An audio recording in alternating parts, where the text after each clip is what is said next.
The following afternoons in Silver Sage Valley carried a weight of anticipation, like storm clouds gathering over distant peaks. Reeves and his companions had claimed Elena's cafe as their personal domain, transforming the once peaceful establishment into a den of intimidation. They'd shove chairs aside for amusement, harass patrons, and Elena could only observe helplessly as her regular customers began seeking sustenance elsewhere. Even traveling merchants, who typically brought necessities and news from neighboring settlements, had begun bypassing Silver Sage Valley, sensing the dangerous shift in the town's atmosphere. Before we jump back in, tell us where you're tuning in from, and if this story touches you, make sure you're subscribed, because tomorrow I've saved something extra special for you. Sheriff Hayes attempted to maintain order, but with only one deputy and a council reluctant to provoke confrontation, his options dwindled each passing day. He'd witnessed communities crumble this way before, decent folk growing silent, malevolent men becoming bolder until the very essence of the place withered away like unclaimed water in the desert heat. Behind closed doors, whispers circulated about Thomas Blackwood. Some noticed how his posture changed when Reeves' gang prowled nearby, how his weathered frame seemed to straighten imperceptibly, his gaze becoming knife-sharp despite his apparent frailty. A few of the older residents muttered about stories they'd heard years ago, tales of a legendary lawman who'd vanished into the sunset after cleaning up 3 territories. But such rumors remained hushed, like tumbleweeds caught in a fence. At dawn, Michael Torres would perch on his family's roof, watching Blackwood's house through his father's borrowed binoculars. The boy noticed things others missed, how the old man checked his rifle each morning with practiced precision, how he positioned his rocking chair to survey both approaches to his property, how his trembling hands steadied whenever Reeves's gang sauntered past. Elena Rodriguez knew more than she revealed. Late at night, after closing her cafe, she'd sit in her small office counting the day's meager earnings and remembering the newspaper clipping she'd glimpsed in Blackwood's Bible, a yellowed photograph of a younger man with steel in his eyes and a star on his chest, standing over 3 notorious outlaws he'd brought to justice. The headline had read, "Ghost Eye Blackwood strikes again. 3 more bandits fall to the territory's most feared marksman." The tension in Silver Sage Valley continued building, like a rattlesnake coiling tighter with each passing moment. Reeves's gang grew more audacious, testing boundaries, pushing limits. They'd taken to shooting at fence posts near Blackwood's property, each bullet a message, each impact a promise of violence to come. Yet through it all, Thomas Blackwood maintained his routine with the precision of a well-oiled timepiece. Every morning, he'd emerge at sunrise, settle into his chair, and watch the world with eyes that held secrets deeper than the canyons surrounding their town. His hands might tremble as he offered peppermints to passing children, but those who looked closely might notice how those same hands turned rock-steady whenever danger lurked nearby. Sheriff Hayes found himself visiting Blackwood's porch more frequently, ostensibly, to check on the old man's welfare. During one such visit, as the evening painted the mountains in shades of purple and gold, he finally voiced what had been weighing on his mind. "They're not going to stop, Thomas. Sooner or later they'll push too far." Blackwood's response came, soft as distant thunder. "Every man has a choice, Robert. Even rattlesnakes give warning before they strike." The sheriff studied his companion's face, noting how the usual tremor in his hands had stilled. "I've heard stories, you know, about a lawman they called Ghost Eye. Said he could shoot a playing card edge-on at 100 paces. Said he never needed more than 1 bullet per target." A ghost of a smile crossed Blackwood's weathered features. Stories have a way of growing taller than the mountains themselves. But his eyes told a different tale, one written in gunsmoke and justice served beneath unforgiving skies. In the shadow of the Sangre Cristo Mountains, where the whispers of pine trees meet the endless New Mexico sky, an old man rocks gently on his weathered porch. his calloused hands trembling as they rest on the arms of his chair. The locals of Silver Sage Valley know him only as Thomas Blackwood, the quiet old-timer who keeps to himself, feeding stray cats and occasionally sharing weather-worn tales with passing children. What they don't know, what none of them know, is that those shaking hands once belonged to the most legendary lawman the Southwest Territories had ever known. They're about to learn that legends don't fade, they just gather dust. The scorching New Mexico sun beats down mercilessly on Silver Sage Valley, a small town nestled between towering red cliffs and endless stretches of sagebrush. Like clockwork, every morning Thomas Blackwood emerges from his modest adobe home, settling into his ancient rocking chair with the deliberate movements of a man who has seen more sunrises than he cares to count. His silver-streaked hair catches the morning light, and his scuffed boots tell tales of 1,000 forgotten trails. To the townspeople passing by, he's just another old-timer living out his twilight years, watching the world drift past through time-weary eyes. Most folks in town know him as the quiet soul who visits Elena Rodriguez's cafe every Tuesday for a bowl of green chili stew and black coffee, never touching whiskey, though no one knows the reason why. Sometimes the children stop by his porch for the peppermint candies he keeps in his jacket pocket, and he tells them stories about the desert, which plants heal, which ones harm, and how to read messages in the clouds. Young Michael Torres, a bright-eyed 10-year-old with an insatiable curiosity about the Old West, has taken a particular shine to the elderly man. He often sits cross-legged on Blackwood's porch steps, hanging on every soft-spoken word about the land and its secrets. What Michael doesn't know, what no one in Silver Sage Valley knows, is that the gentleness in Thomas Blackwood's voice masks decades of stories that would make even the bravest souls shudder. The peace of Silver Sage Valley shatters the day Lucas, the Rattler Reeves and his gang ride into town. They're the kind of men who see kindness as weakness, the sort who take what they want and leave broken things in their wake. Lucas, with his custom-tooled gun belt and black Dakota hat, carries himself like he owns every inch of ground beneath.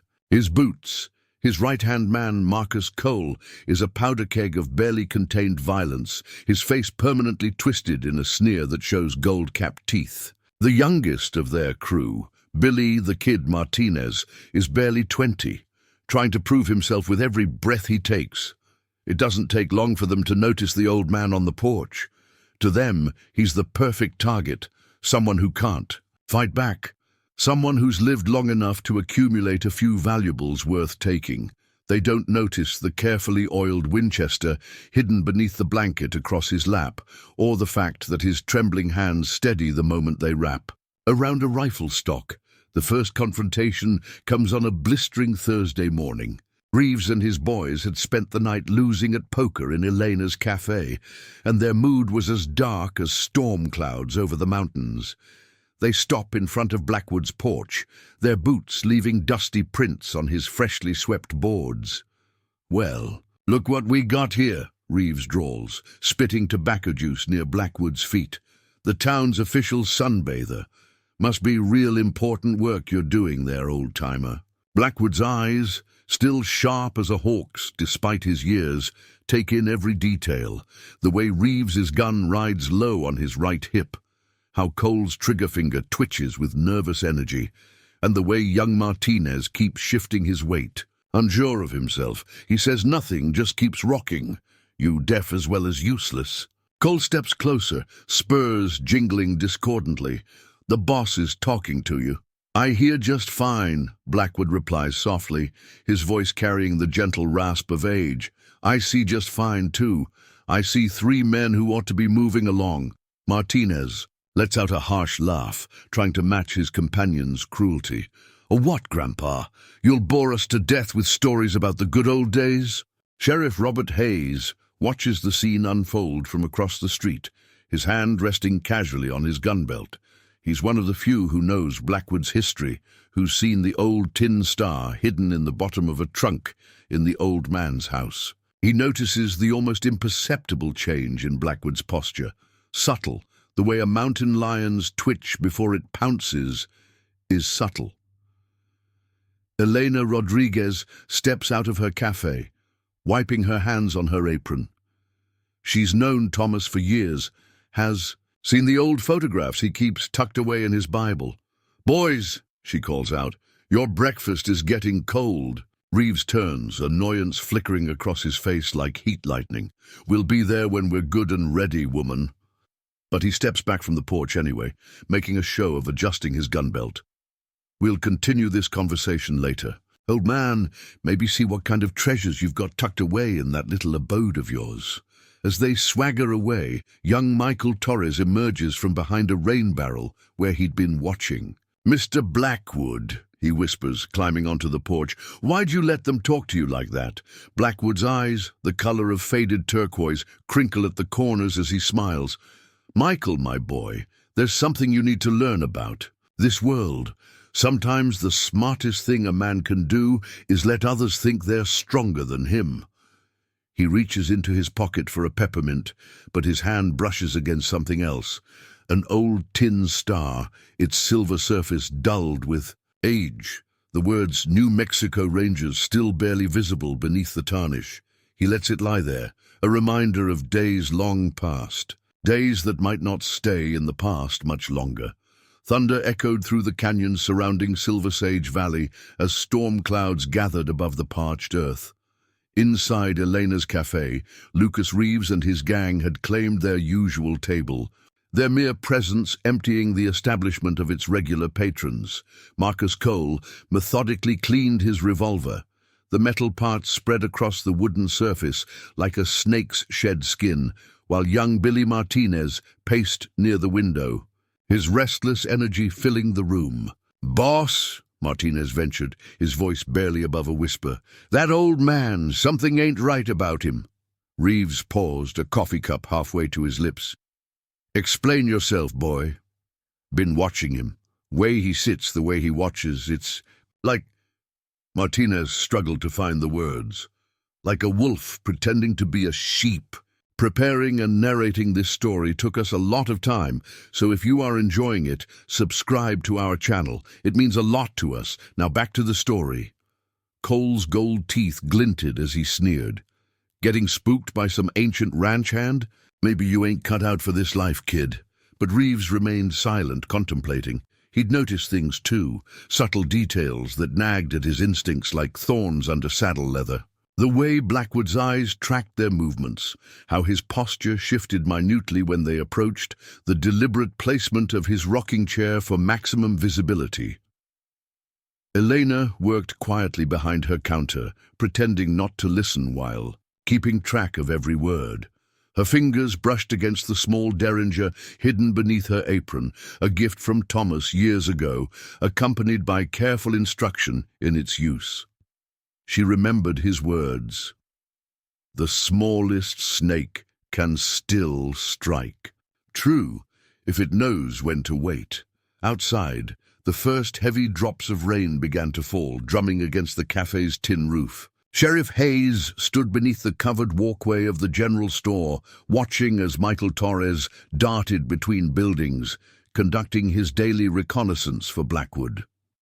The boy had appointed himself unofficial guardian, monitoring the gang's movements with the dedication of a seasoned deputy. "They're planning something," Michael reported breathlessly, reaching Blackwood's porch. "Mr. Cole sent a telegram this morning. I couldn't see what it said, but he looked mighty pleased afterward."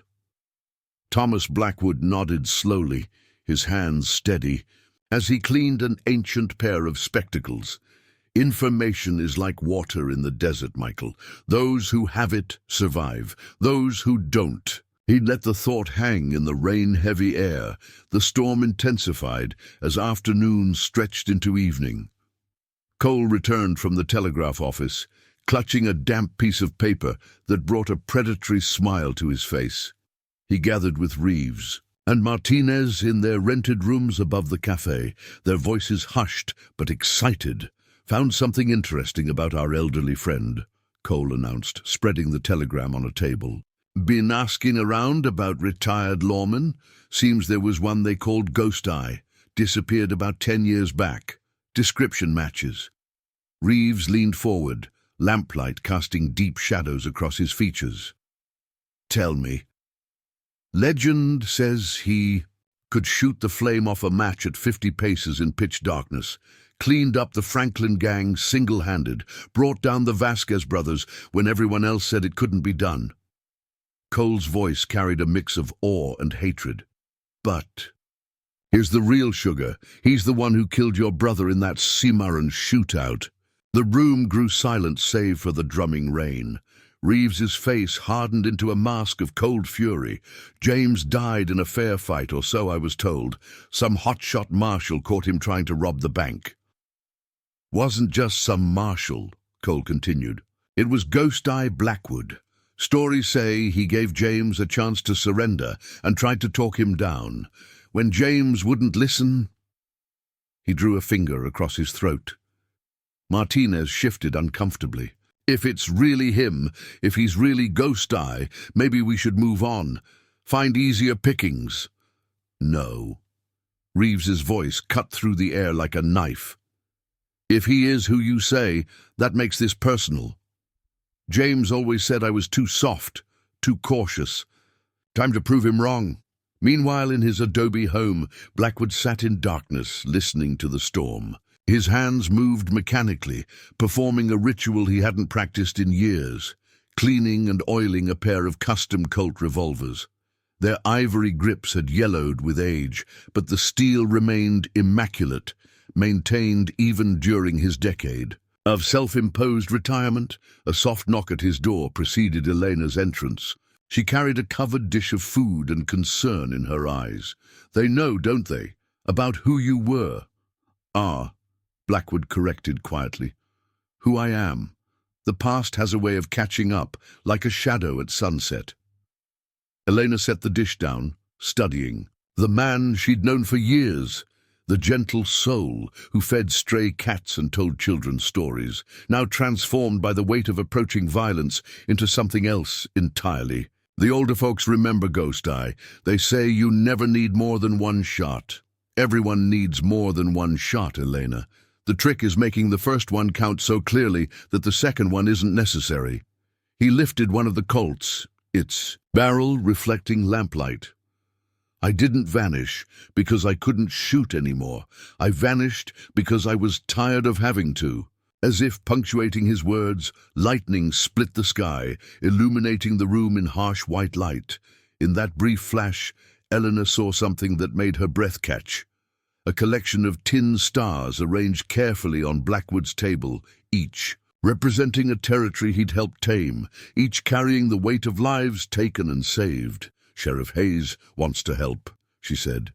He's got deputies willing to stand with you. Blackwood shook his head. This needs to end quietly, Elena. No possessions, no grand shootouts. Just an old lawman finishing what he started years ago. His voice carried the weight of certainty. Reeves won't leave now that he knows. His brother James was the same way, so focused on revenge he couldn't see the bullet coming. In town, Michael Torres lay awake in his bed, listening to the storm and thinking about the old man who'd become his mentor.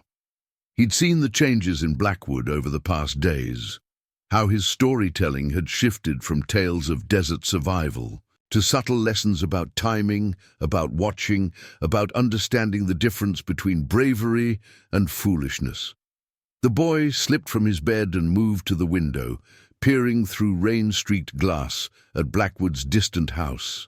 A single lamp burned there, casting long shadows. As he watched, he saw several mounted figures moving through the darkness, using the storm as cover to take up positions around the old man's property.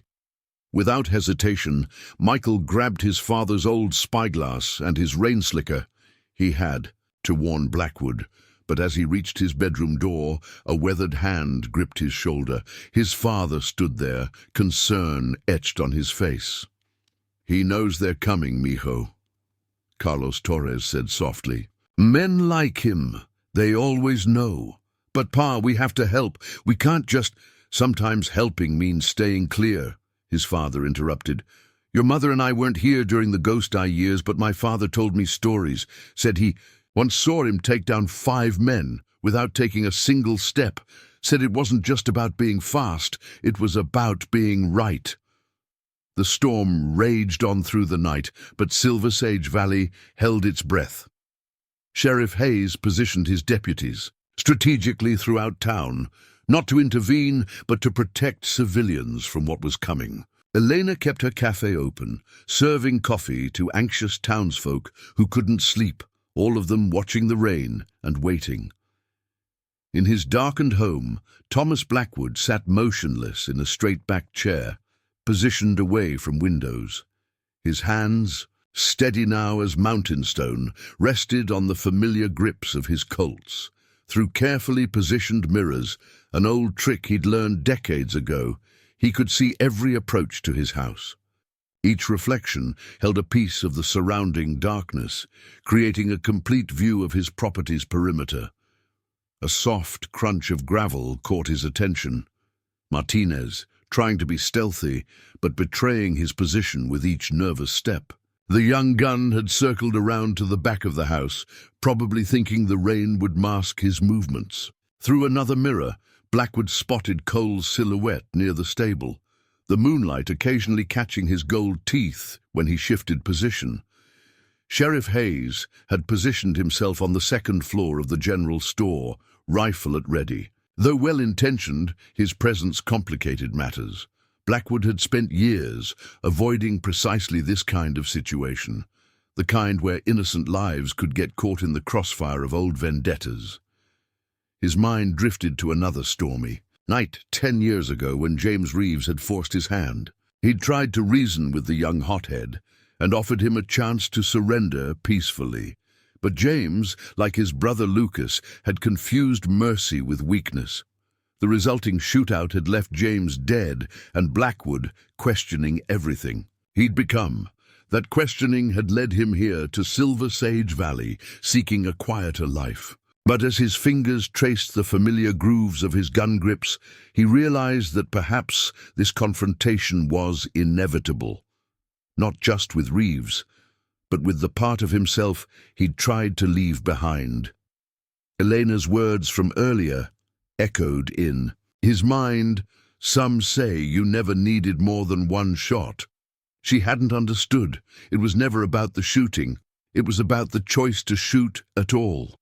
Each pull of the trigger carried the weight of responsibility, of lives altered or ended. In the space between heartbeats, the tremor that had marked those hands for 10 years was gone now, replaced by the rock-steady grip that had made him a legend. Through the mirrors, he watched Reeves himself approach the front porch, moving with the confidence of a man who believed. He held all the cards. The night stretched on, pregnant with violence yet to be born, while Ghost Eye Blackwood waited in the darkness, knowing that before dawn, Silver Sage Valley would witness either the end of a legend or its rebirth.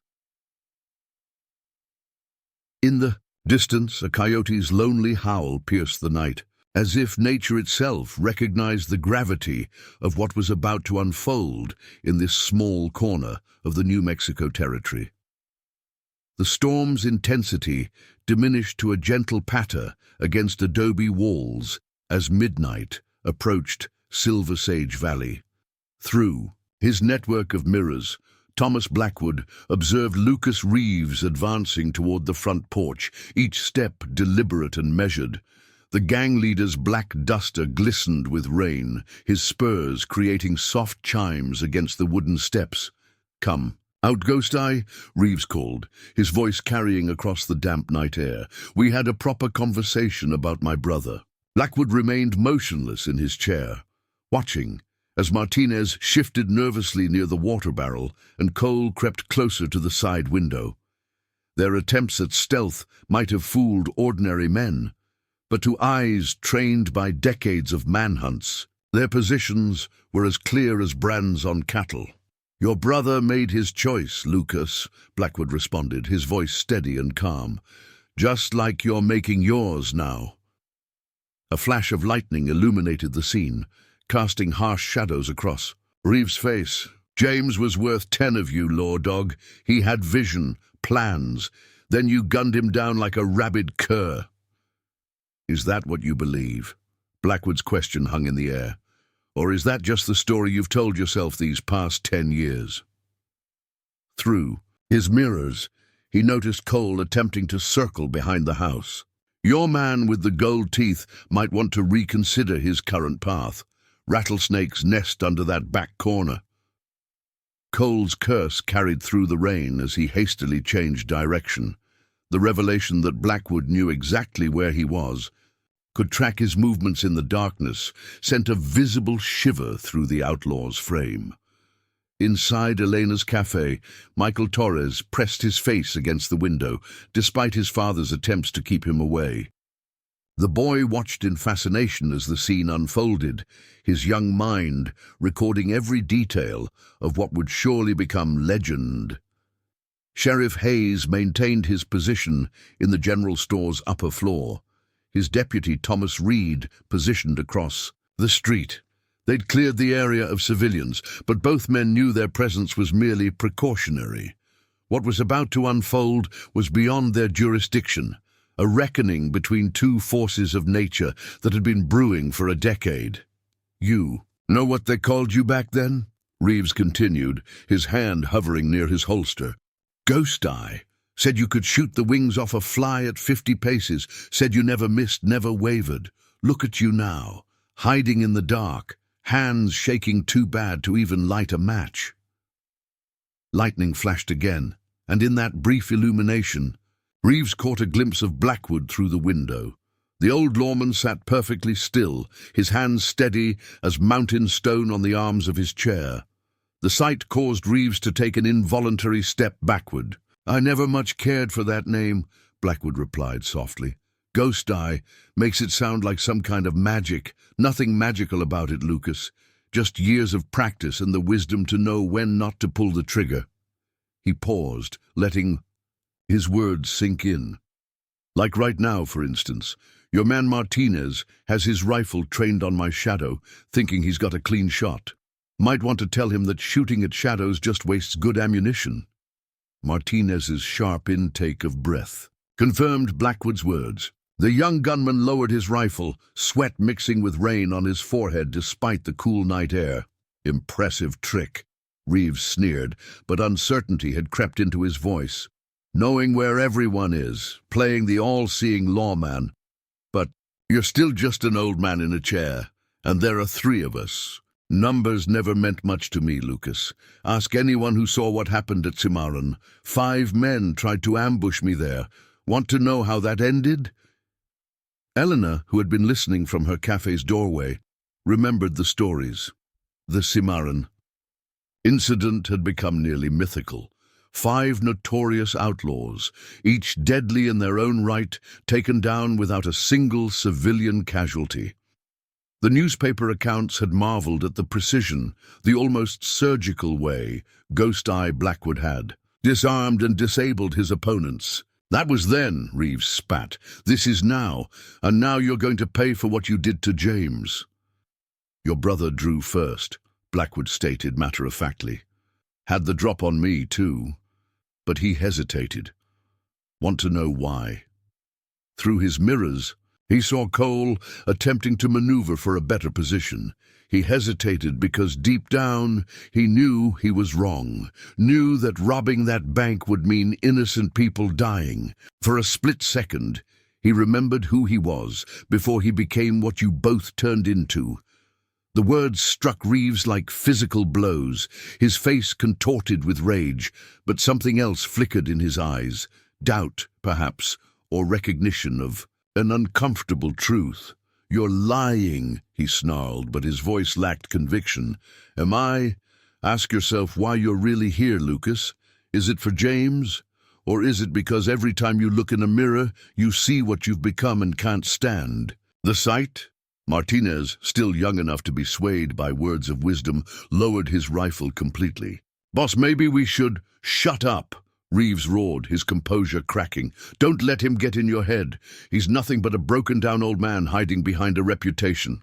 "No one's hiding, Lucas," Blackwood replied. His voice carried the weight of certainty, of absolute conviction. "I've been right here all along, waiting to see if you'd make the same mistake your brother made." The rain had almost stopped now, leaving behind a heavy silence, broken only by the occasional drip from the eaves. In that silence, Blackwood's chair creaked as he finally stood, his movement deliberate and fluid. Through the window, Reeves watched. As the old lawman stepped into view, his hands empty but positioned with purpose. "Last chance, Lucas. Walk away.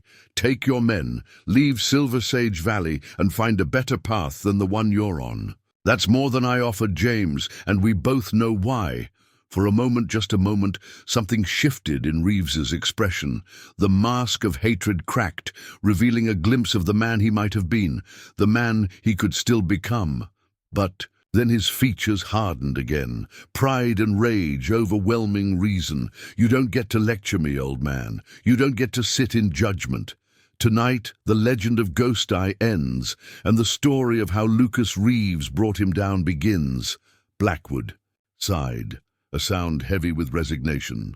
"Always wondered which of your brothers would be harder to save." His hands, steady as the mountains themselves, moved with deliberate purpose. "Guess now we know." In that moment, as tension pulled tighter than a hangman's rope, young Michael Torres witnessed something he would never forget. He saw how Thomas Blackwood seemed to grow taller, years falling away like shed snake skin, revealing not just the legend of Ghost Eye, but the truth behind it. This wasn't just about speed or accuracy. It was about the weight of choice, the responsibility of power, and the wisdom to know the difference between justice and vengeance. The air itself seemed to hold its breath, waiting to see which path this story would take: redemption or retribution, mercy or judgment. And in that pregnant pause, Ghost Eye Blackwood prepared to demonstrate why some legends never truly die. They just wait for the right moment to remind the world of their truth. At that precise instant, a flurry of movement erupted near the stables. Several horses whinnied, startled by an unseen presence. Cole spun toward the disturbance, his gold teeth glinting as he snarled an oath. The momentary distraction revealed the fatal flaw in their strategy. They'd positioned themselves too far apart, losing the advantage of their numbers. Elena observed the tableau from her doorway, remembering a conversation she'd shared with Blackwood months earlier. He'd explained that victory often hinged not on speed or accuracy, but on understanding human nature. "Men who hunt in packs," he'd said, "tend to scatter when pressure mounts." A distant church bell rang midnight, its bronze voice echoing across the valley. Martinez, still maintaining his position behind the water barrel, felt sweat trickle down his spine, despite the cool air. Something about Blackwood's posture awakened primitive instincts, warning him that he stood in the presence of an apex predator. "Your positioning betrays your intentions," Blackwood commented, his tone educational rather than threatening. "Cole favors his left side, an old injury perhaps. Martinez keeps glancing at the chapel steeple, revealing his escape route. And you, Lucas, you've angled yourself exactly as James did that fateful evening." Reeves' composure wavered. "Shut your mouth about my brother. Your brother died because pride blinded him to truth. Are you determined to share his fate?" Sheriff Hayes adjusted his grip on his rifle, studying the scene through his scope. In all his years wearing a badge, he'd never witnessed such masterful control of a situation without a single shot fired. Blackwood was dismantling his opponents psychologically, using their own fears and doubts as weapons. From his vantage point, young Michael caught glimpses of movement in Blackwood's residence. Mirrors positioned throughout the dwelling created an intricate web of reflected moonlight. The boy realized with sudden clarity that the old man could track every motion, every shift in position, without ever leaving his chair. "Boss," Martinez called out, his voice trembling, Something ain't right here. The way he knows... Quiet, Reeves commanded, but uncertainty had crept into his stance.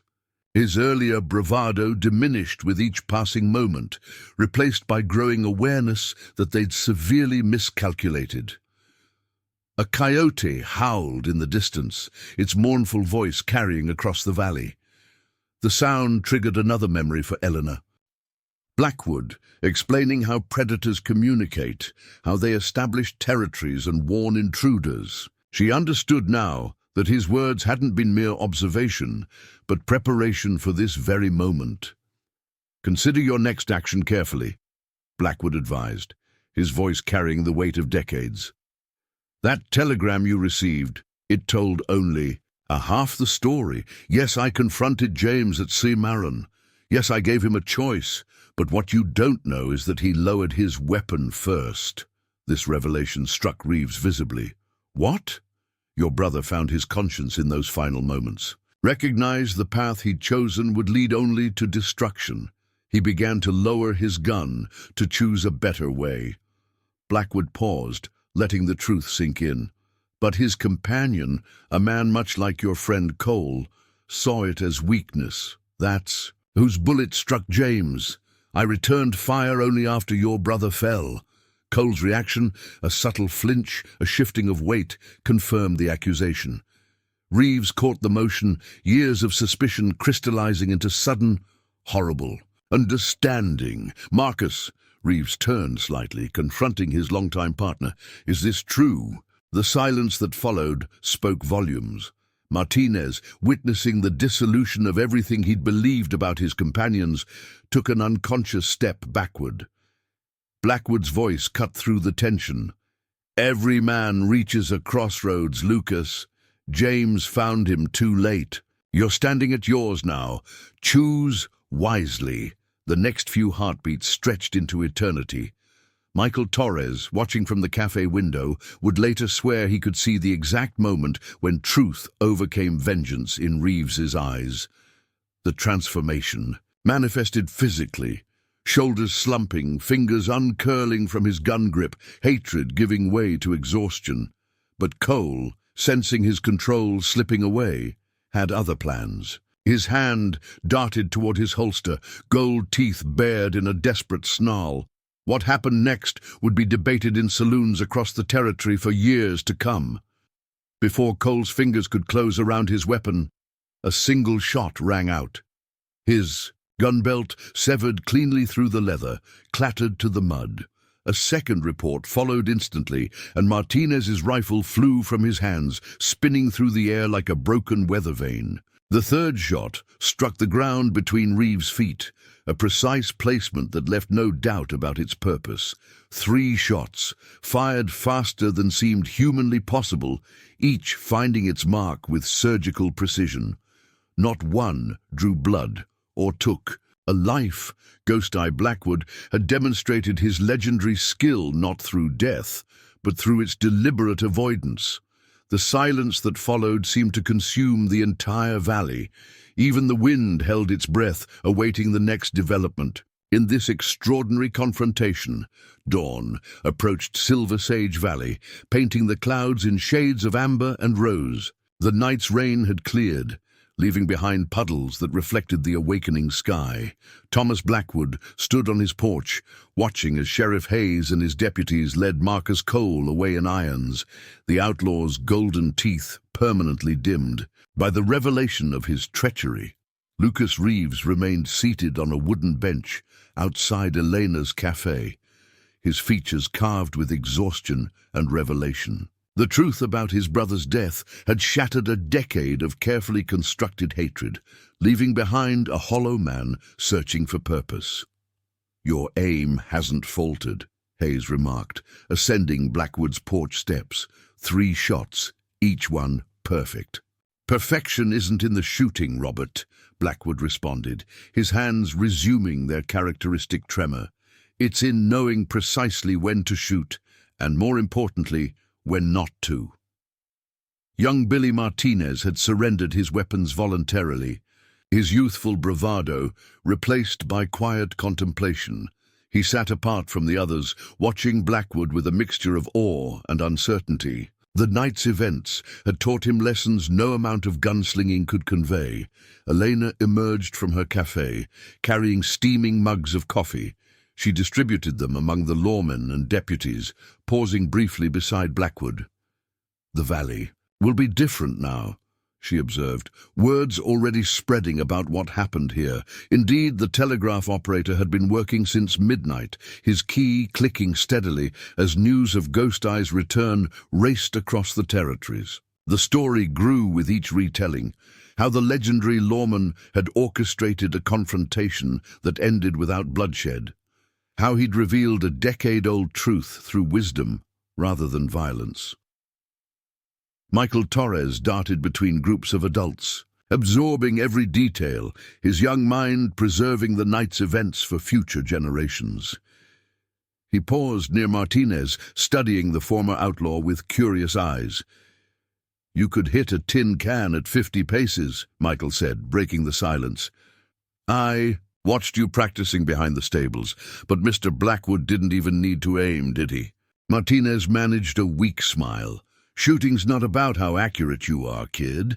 Least that's what I learned tonight. It's about the weight of responsibility," Blackwood interjected, approaching them. "Every bullet carries consequences. The trick is understanding them before you pull the trigger." The morning progressed, bringing curious onlookers from neighboring homesteads. They gathered in small groups, discussing the night's events in hushed tones. The legend of Ghost Eye had been reborn, but differently than before. This wasn't a tale of deadly accuracy or lightning-fast draws. It was a story of wisdom, overcoming vengeance, of truth defeating hatred. Sheriff Hayes organized a posse to transport Cole to the territorial prison. The outlaw's confession about James Reeves's death had opened the door to prosecution for numerous other crimes. As deputies prepared for the journey, Hayes pulled Blackwood aside. "Word's spreading fast," the sheriff warned. "Every gunslinger between here and Texas will have heard by sundown. They'll come, looking to make a name for themselves." Blackwood nodded, understanding the implications. His demonstration of skill, meant to prevent bloodshed, might inadvertently attract those eager to challenge the legend. "Let them come," he replied softly. "Maybe they'll learn the same lesson Lucas did." Near the water trough, Lucas Reeves struggled with his new reality. 10 years of believing his brother died at Ghost Eye's hands had defined his existence. Now that foundation had crumbled, leaving him adrift. He approached Blackwood's porch with uncertain steps. "I've worn this hatred like armor," Reeves admitted, his voice hoarse. "Built my whole life around it. Now, I don't know what's left." "What's left is choice," Blackwood responded. "The same choice James faced in his final moments. The same choice every man faces when he realizes his path leads nowhere worth going." Elena watched the exchange from her doorway, remembering the day Blackwood had first arrived in Silver Sage Valley. He'd seemed older then, burdened by memories he refused to share. Now, though his hands still trembled, his shoulders stood straighter, as if revealing his true identity had lifted an invisible weight. "The tremors," she said later, as Blackwood sat at his usual table with a cup of coffee. "They were never really about age, were they?" "No," he acknowledged.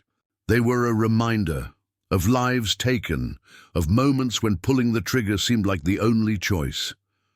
Kept them as a way to ensure I'd never forget the weight of those decisions." Martinez joined them, having spent the morning deep in thought. "Teach me," he blurted out. "Not the shooting, not just the shooting.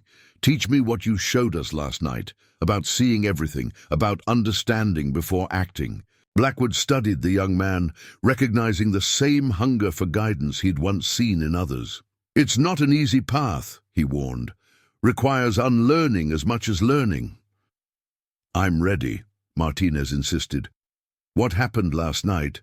It changed everything I thought I knew about strength. As the sun climbed higher, more riders appeared on the horizon.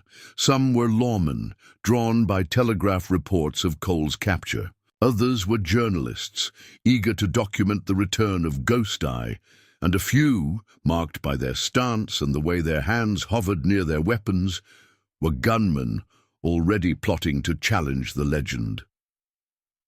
Michael Torres, ever observant, noted their arrival from his perch on Blackwood's porch steps. "More are coming," he announced, indicating the distant riders. "Yes," Blackwood agreed, his hands steady as he cleaned his spectacles. "Some seek truth, others chase lies. Our job is to help them understand the difference." Lucas Reeves, overhearing this, looked up from his contemplation. "Let me help," he said suddenly. "I've spent 10 years living the wrong story. Maybe I can prevent others from making the same mistake." The offer hung in the morning air, representing more than just assistance. It was a step toward redemption, a chance to transform a decade of hatred into something meaningful. Blackwood considered it carefully, seeing not the vengeful outlaw of the previous night, but a man. Standing at a crossroads, Elena brought fresh coffee, her movements deliberately slow as she evaluated the scene. The morning light revealed the subtle changes in each man present: Martinez's newfound humility, Reeves' desperate hope for purpose, and Blackwood's quiet acceptance of his renewed role as teacher rather than just legend. Silver Sage Valleys, becoming a crossroads, she observed, her voice carrying the weight of prophecy, a place where men come to choose their path. "It always was," Blackwood replied, his eyes scanning the horizon where more riders appeared. "Some places have power beyond their borders. This valley, it reveals the truth to those ready to see it." The morning breeze carried distant conversations, the clink of spurs on wooden walkways, the gentle creak of windmills turning in the dawn light. Silver Sage Valley was awakening to a new reality, one where its quiet streets might become a crucible for lost souls seeking direction. Sheriff Hayes posted deputies at strategic points throughout town, preparing for whatever the day might bring. But as he watched Blackwood begin instructing Martinez in the basics of observation and patience, he understood that the greatest protection their community had wasn't in badges or bullets, but in the presence of a man who'd learned to wield wisdom as skillfully as any weapon. The legend of Ghost Eye was no longer just about marksmanship. It had evolved into something more profound, a testament to the power of choice, the possibility of redemption, and the quiet strength found in mercy. As Silver Sage Valley faced an uncertain future, its inhabitants knew they stood at the beginning of a new chapter, one where legends weren't measured by notches on a gun, but by the lives they transformed. A telegraph operator burst from his office, paper clutched in his trembling hands. The message contained news that made his face pale. Confirmed sighting: Stop Winchester Pete released from Colorado Territorial Prison. Stop heading south with known associates. Stop claims Ghost Eye owes him a reckoning. Stop. Sheriff Hayes read the telegram, his expression grim. Winchester Pete had earned his nickname through his preference for long-range assassination. Unlike the previous night's confrontation, Pete represented a different kind of challenge, one that wouldn't announce itself with bold proclamations and face-to-face challenges. "Thomas needs to know," Eleanor insisted, but Hayes shook his head. "He already does," the sheriff replied, gesturing toward Blackwood's porch. The old lawman had positioned his chair differently, adjusting his field of view to include the distant ridgelines where a skilled marksman might set up. Martinez, still absorbing his first lesson in observation, noticed the subtle shift. "The mirror in the west window," he commented. "It's been moved to catch the sunlight differently." "Good eye," Blackwood acknowledged. "Every change tells a story, if you know how to read it. Those riders approaching from the south, notice anything unusual?" The young man squinted at the distant figures. They're spread out, riding staggered instead of together, which means they're professionals, keeping distance to avoid being easy targets. Blackwood nodded approvingly. His first student was learning quickly, beginning to see the world through different eyes.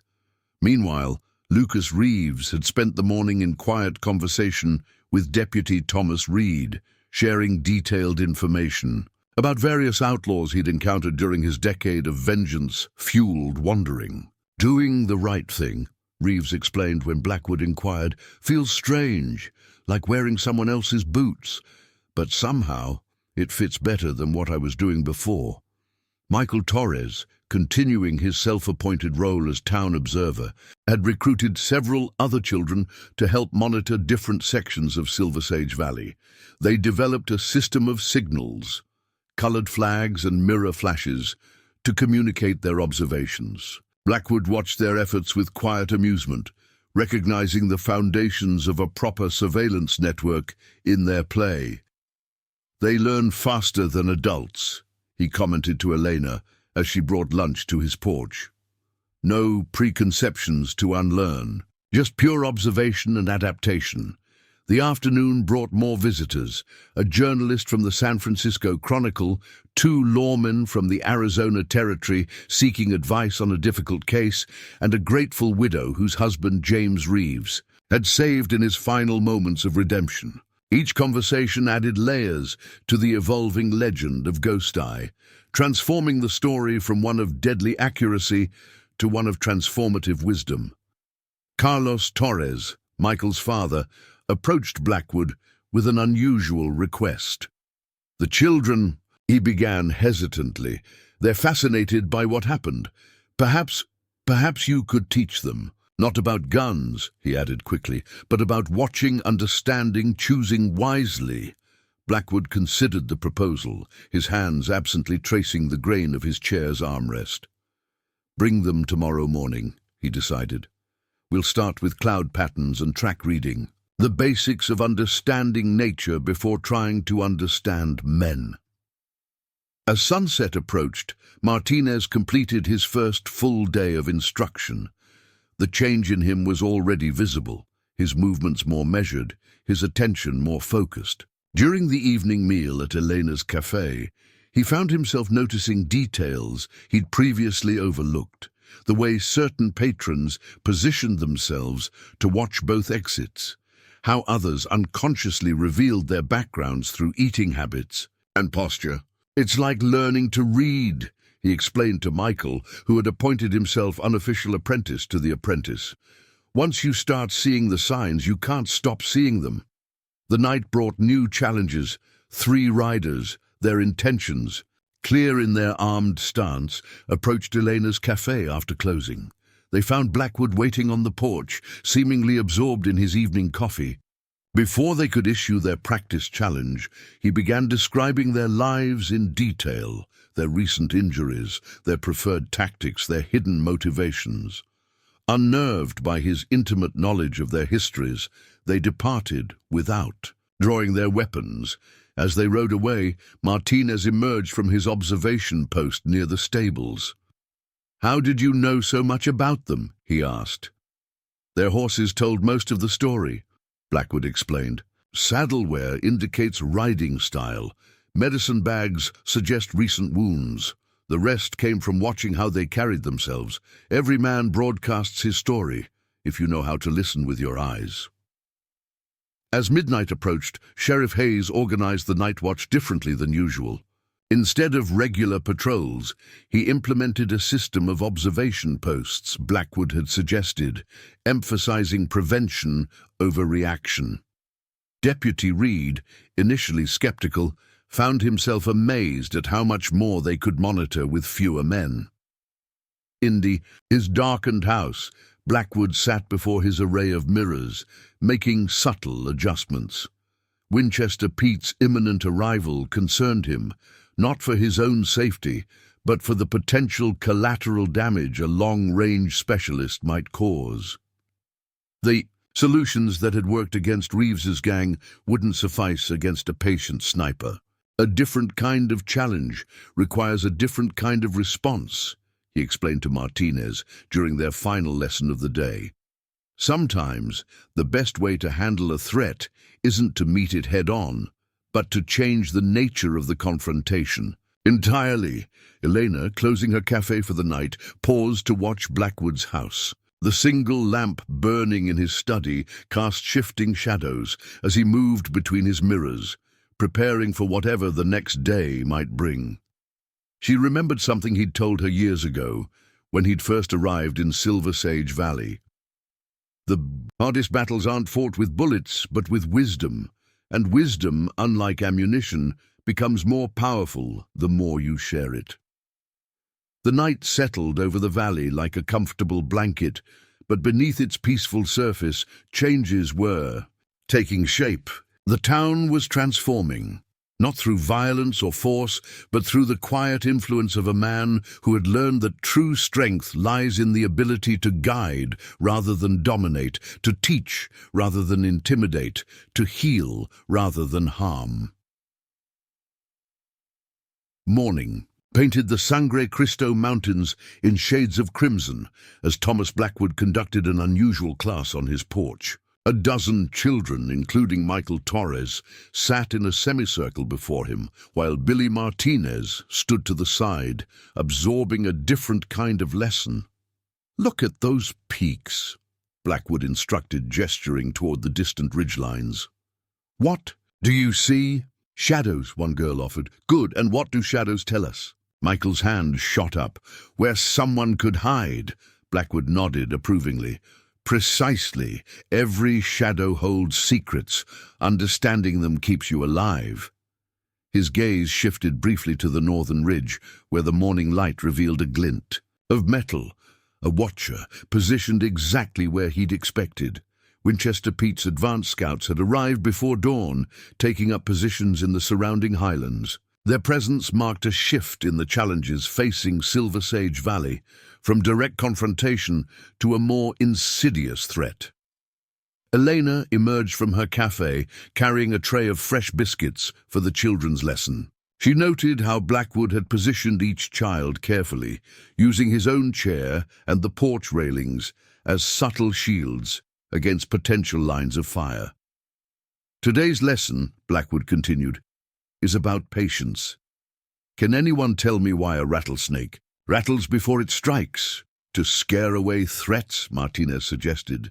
"To give fair warning," Blackwood corrected. "Nature's way of avoiding unnecessary conflict. Some men could learn from that wisdom." Sheriff Hayes approached, his expression troubled. "3 more riders came through Copper Canyon last night. They're setting up a perimeter." "I know," Blackwood replied calmly. "Pete's following his usual pattern. Establish observation points, study routines, wait for the perfect shot. He hasn't changed in 15 years. The children, sensing the undercurrent of tension, listened intently. Blackwood used the moment as another teaching opportunity. "What do we know about our visitors?" "Based on their positions." Michael scanned the ridgelines as he'd been taught. They're watching the main roads," and his eyes widened with realization. "They're all on the north side, where the sun won't be in their eyes." "Excellent observance," Blackwood praised. "Every choice reveals something about intention. Pete's men have positioned themselves with professional precision, which tells us exactly who and what we're dealing with." Martinez absorbed this lesson silently, understanding that his education encompassed more than just the obvious instruction. Every moment, every interaction carried deeper meanings. Lucas Reeves, who had spent the night helping Deputy Reed organize town defenses, joined them on the porch. His transformation from vengeful outlaw to committed ally continued to surprise many, but Blackwood had recognized the potential for change in him from the start. "Pete's reputation," Reeves began hesitantly. "It's different from what I was. He doesn't care about fair fights or personal honor. He's just a businessman," Blackwood finished. "One who deals in death from a distance, which makes him both. More and less dangerous than a common gunslinger." The morning progressed, and Silver Sage Valley settled into an uneasy rhythm. Townspeople went about their business, but with a new awareness of sightlines and exposed positions. The children's lesson evolved into a practical exercise in observation, with teams assigned to monitor different sectors of town. Elena's cafe became a central hub of information exchange, with Michael's youth network providing regular updates. On unusual movements or new arrivals, the boy had taken Blackwood's teachings to heart, organizing his friends into an effective surveillance system that covered every corner of the settlement. "Notice how the ground tells stories," Blackwood instructed his young pupils, pointing to tracks in the dust. "Fresh hoofprints heading north, but no returning tracks. What does that suggest?" "They're still up there," several children answered in unison. "Correct. And why is that important?" "Because knowing where they are helps us know where not to be," Michael responded, earning an approving nod. Near midday, a single rider approached from the east. The man wore plain clothes and carried no visible weapons, but Blackwood recognized the deliberate nature of his arrival. "Pete's messenger," he informed Hayes quietly. "Here to deliver terms or threats, depending on his mood." The messenger, a lean man with a scarred face, dismounted near Elena's cafe. His eyes scanned the surroundings with professional assessment before focusing on Blackwood's porch. "Mr. Winchester sends his regards," he announced, his voice carrying across the quiet street. "He suggests a private meeting away from town, just two professionals discussing old business." Blackwood's response came measured and clear. "Tell Pete that if he wants to talk, I'm right here. Same porch, same chair, every day. But remind him, the last man who tried to make his reputation with a long-range shot at me spent his remaining years learning to write with his teeth." The messenger's composure cracked slightly at this revelation. Among professional gunmen, the story of Carlos the Hawk Ramirez was legendary. A sharpshooter who'd attempted to assassinate Ghost Eye from half a mile away, only to have his rifle and both hands shattered by a single impossible return shot. Martinez, watching the exchange, noticed something that made him lean forward with interest. "His gun oil," he whispered to Reeves. "It's the same brand Pete's known to use. This isn't just a messenger. This is his second in command."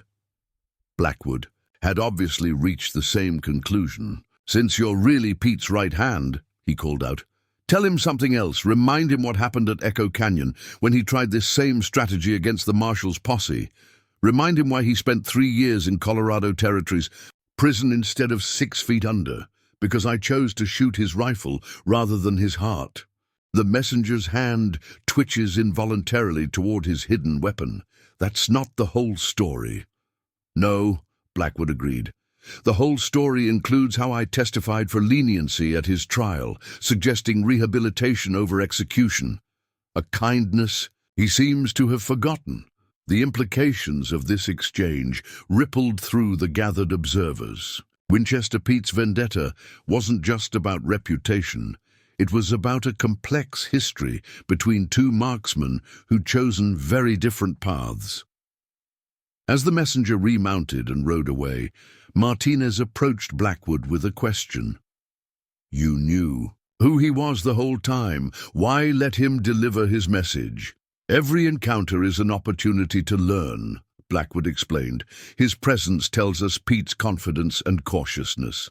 His reaction to Echo Canyon confirms old wounds still fester, and his departure heading east instead of north reveals their actual camp location." The afternoon brought more subtle changes to Silver Sage Valley. Hayes and his deputies implemented Blackwood's suggestions for protecting the town's vulnerable points. Elena organized the cafe's regular patrons into discreet observation teams, each tasked with monitoring specific areas while appearing to simply enjoy their meals. The children's lesson concluded with practical exercises in mirror signaling, a skill Blackwood insisted might prove vital in days to come. Michael proved particularly adept, developing a complex code system that impressed even the seasoned lawman. "Understanding comes in many forms," Blackwood told his young students as they departed. Sometimes it's in tracks on the ground, sometimes in shadows on the hills, and sometimes in the choices people make when they think no one's watching. As evening approached, Martinez completed another day of instruction, his transformation continuing. To impress those who'd known him as a frustrated young gunslinger, he'd learned to read situations the way Blackwood did, not just seeing what was there, but understanding the implications of each detail. The hardest part, he confided to Elena while helping secure the cafe for the night, isn't learning to observe. It's learning to think before acting on those observations. Blackwood spent the sunset hours making subtle adjustments to his mirror array, preparing for what he knew would come. Winchester Pete's reputation for patience was well earned. He would study, plan, and wait for the perfect moment. But patience could work both ways, and Ghost Eye hadn't earned his legend through speed alone. Every confrontation, he explained to Martinez and Reeves as they reviewed the day's events, is decided long before the first shot. Pete thinks he's setting a trap, but he's really walking into one built not of bullets and ambush points, but of choices and consequences. Dawn crept over Silver Sage Valley, bringing with it an unsettling silence. No birdsong greeted the morning sun, no distant coyote calls echoed through the canyons.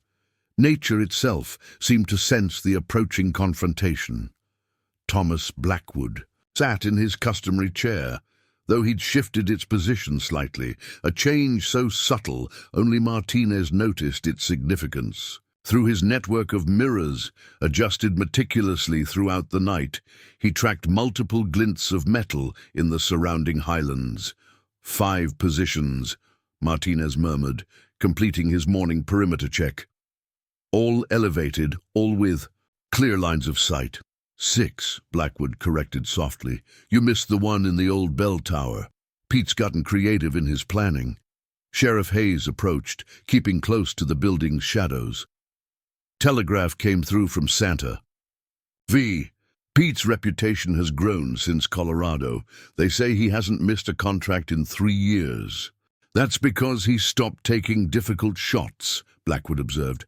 A man who fears failure often limits his challenges. His hands, steady as mountain stone, methodically cleaned his spectacles.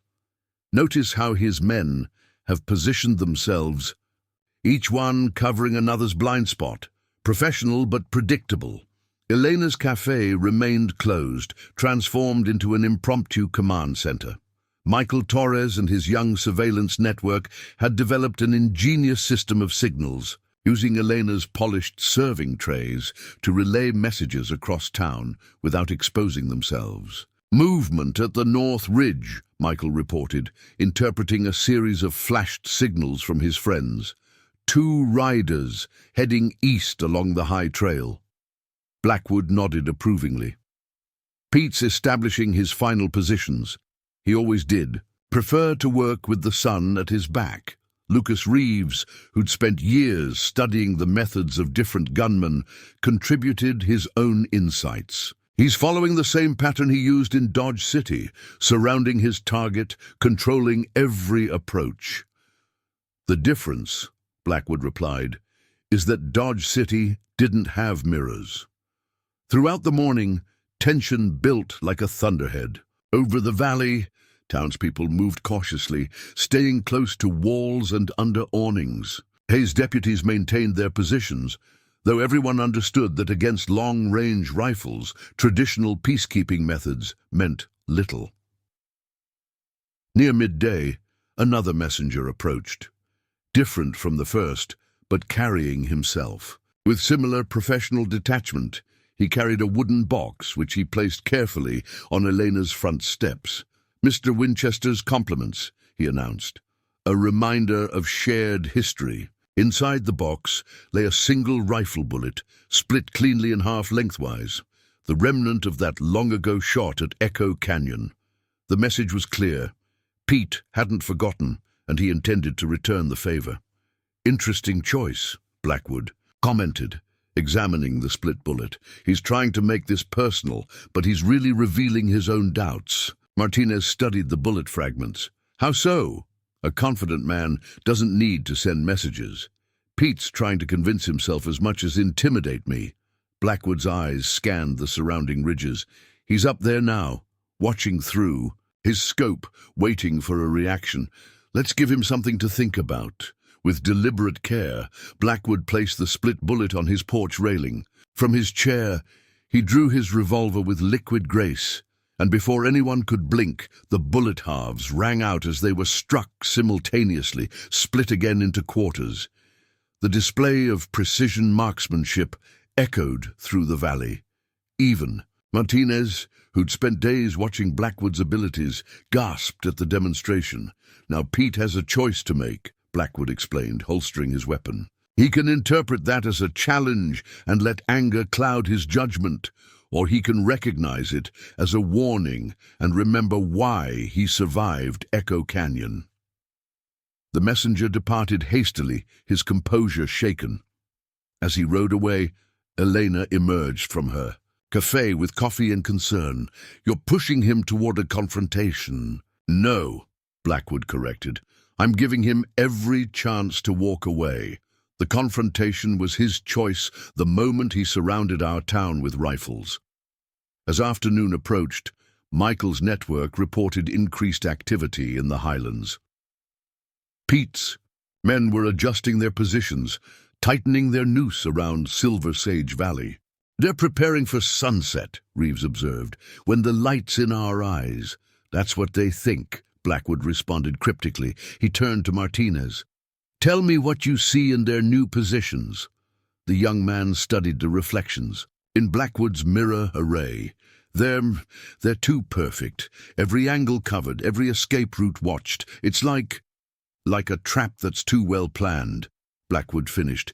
Pete's forgotten the most important lesson from Echo Canyon. Sometimes the obvious solution is obvious because your opponent wants it to be. Sheriff Hayes joined them, his expression grave. Got word from a ranch hand. Pete's gathered at least 15 men up there. Professional shooters, all of them. Numbers don't matter, Blackwood stated. What matters is understanding the man behind them. Pete's greatest weakness isn't his shooting. It's his need to prove himself the better marksman. That need blinds him to simpler solutions. As the sun began its descent toward the western horizon, Silver Sage Valley held its collective breath. Children peered through knotholes and window cracks, maintaining their watch even as parents tried to keep them sheltered. Martinez and Reeves positioned themselves according to Blackwood's instructions, though neither fully understood their role in his strategy. Remember, Blackwood told them, tonight isn't about who shoots fastest or straightest. It's about who understands the true target. The first shot came as the sun touched the western peaks. A rifle crack echoed from the north ridge, but instead of finding its mark, the bullet struck one of Blackwood's carefully placed mirrors. The reflected sunlight momentarily blinded the shooter, revealing his position. Patience, Blackwood cautioned, as Martinez reached for his gun. That wasn't Pete. He's testing our responses, using his men to map our defenses. 2 more shots followed in quick succession, each meeting similar fates. Blackwood's mirror array, adjusted throughout the day, had transformed the town into a maze of reflected light and false targets. You've turned the valley into a trap, Reeves realized. All those mirrors. Pete expects me to think like a shooter, Blackwood explained. So instead I thought like a man who understands light and shadow. Every shot they take reveals their position, and every position revealed is one they'll have to abandon. The sun continued its descent, and with each passing minute, Pete's carefully constructed ambush began to unravel. His men, professional, shooters all, found themselves confronting an enemy they couldn't outshoot, their own reflections, multiplied and scattered across the valley. Through his mirrors, Blackwood tracked movement on the eastern ridge. Pete's realizing his mistake, he observed. Question is, will pride let him acknowledge it? The answer came with a final rifle shot, not at Blackwood, but at the ground before his porch. A white flag followed, waved from the church bell. Tower. "He wants to talk," Martinez said, surprise evident in his voice. "No," Blackwood corrected, rising from his chair. "He wants to understand. There's a difference." Winchester Pete descended from his perch, approaching the town with the caution of a man who'd learned an unexpected lesson. He carried his rifle pointed downward, its barrel reflecting the evening light. As he reached the edge of town, Pete called. "After 15 years thinking about Echo Canyon, 15 years planning how to outshoot you, never once considered you'd find a way to make shooting irrelevant." "That was always your limitation, Pete," Blackwood responded, thinking every problem could be solved with a bullet. Pete studied the mirror array visible from his position, understanding finally dawning in his eyes. "You could have killed us all. Had the angles, had the shots. Instead, you gave us a choice." "The same choice I gave you at Echo Canyon," Blackwood confirmed. "The same choice I give everyone. Violence is easy, understanding is harder, but it leaves fewer graves to dig." The gathered townspeople watched in amazement as Winchester Pete, the feared long-range assassin, slowly laid his rifle in the dust. Behind him, his men emerged from their positions, weapons lowered, comprehension replacing hostility in their stance. "Ghost Eye was never about the shooting, was it?" Pete asked, though his tone suggested he already knew the answer. "The eye sees more than targets," Blackwood replied. "It sees choices, consequences, and chances for change. The ghost part, that's just what happens to old reputations when men learn better ways to live." As darkness settled over Silver Sage Valley, Elena lit the lamps in her cafe. Inside, an unusual gathering took place. Lawmen and former outlaws, children and hardened gunmen, all listening as two legendary marksmen discussed not techniques of violence, but paths to understanding. Michael Torres, permitted to stay up, late for this historic occasion, watched in fascination as Winchester Pete demonstrated his long-range sights to Martinez, explaining not how to kill with them, but how to read wind and weather through their precise lenses. "The boy's getting quite an education," Hayes commented to Blackwood. "We all are," Blackwood responded, his hands resuming their characteristic tremor as he lifted his coffee cup. "Every day brings new lessons, if we're wise enough to learn them." Word spread across the territories like wildfire, not of a shootout or bloodbath, but of something far more remarkable. The tale of how Ghost Eye Blackwood had transformed a potential massacre into a lesson in wisdom reached every saloon and settlement from Santa Fe to Dodge City. With each retelling, the legend grew, but unlike most frontier stories, this one carried a different kind of truth. Dawn painted Silver Sage Valley in gentle hues as Thomas Blackwood conducted his morning lesson. His students had multiplied. Alongside Michael Torres and the local children sat three of Winchester Pete's former men, Billy Martinez, and even Pete himself. They gathered on and around the porch, absorbing wisdom that went far beyond marksmanship. "Understanding comes before action," Blackwood instructed, his hands steady as he adjusted a mirror. "Every shadow tells a story, every track holds truth. Your task is to read these tales before writing your own." Elena's cafe had become a gathering place for an unusual mix of individuals. Former adversaries shared coffee and conversation there. Previous hostilities transformed into something approaching respect. At a corner table, Winchester Pete studied a chessboard opposite Lucas Reeves, both men applying their strategic minds to a different kind of conflict. "Strange," Pete commented, moving his knight. "Spent 15 years planning to end you, Ghost Eye. Never thought I'd end up learning from you instead." Blackwood, passing by with his morning coffee, paused. "Life's full of unexpected lessons. Pete, the trick is recognizing them when they appear." Sheriff Hayes watched from his office as Silver Sage Valley underwent its transformation.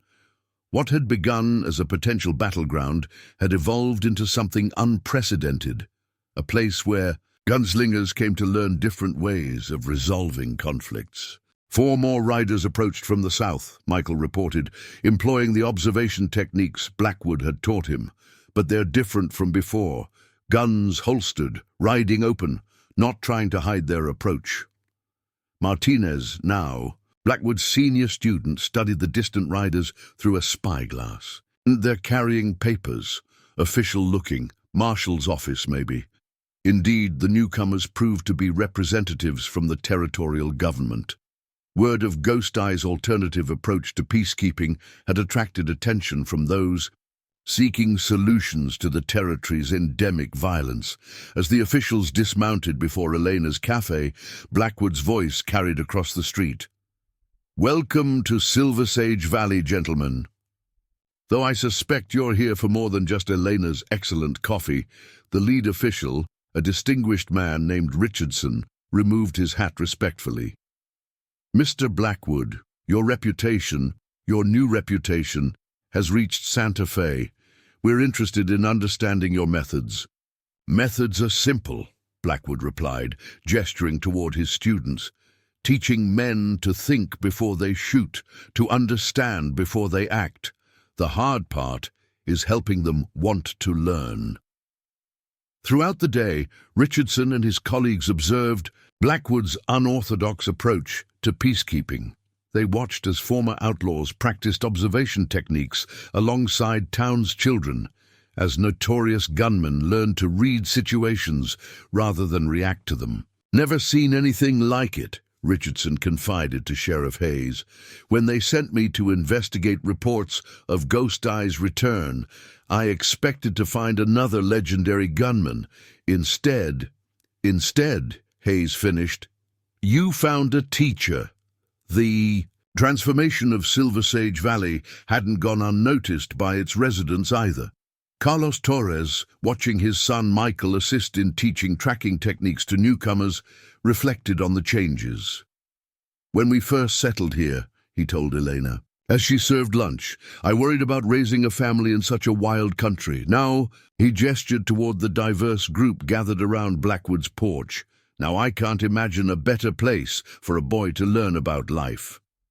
Winchester Pete, who decided to delay his departure, spent the afternoon sharing his expertise in reading wind and weather patterns, knowledge he'd originally acquired for long-range shooting, now repurposed for more constructive ends. "Distance isn't just about space," he explained to his attentive audience.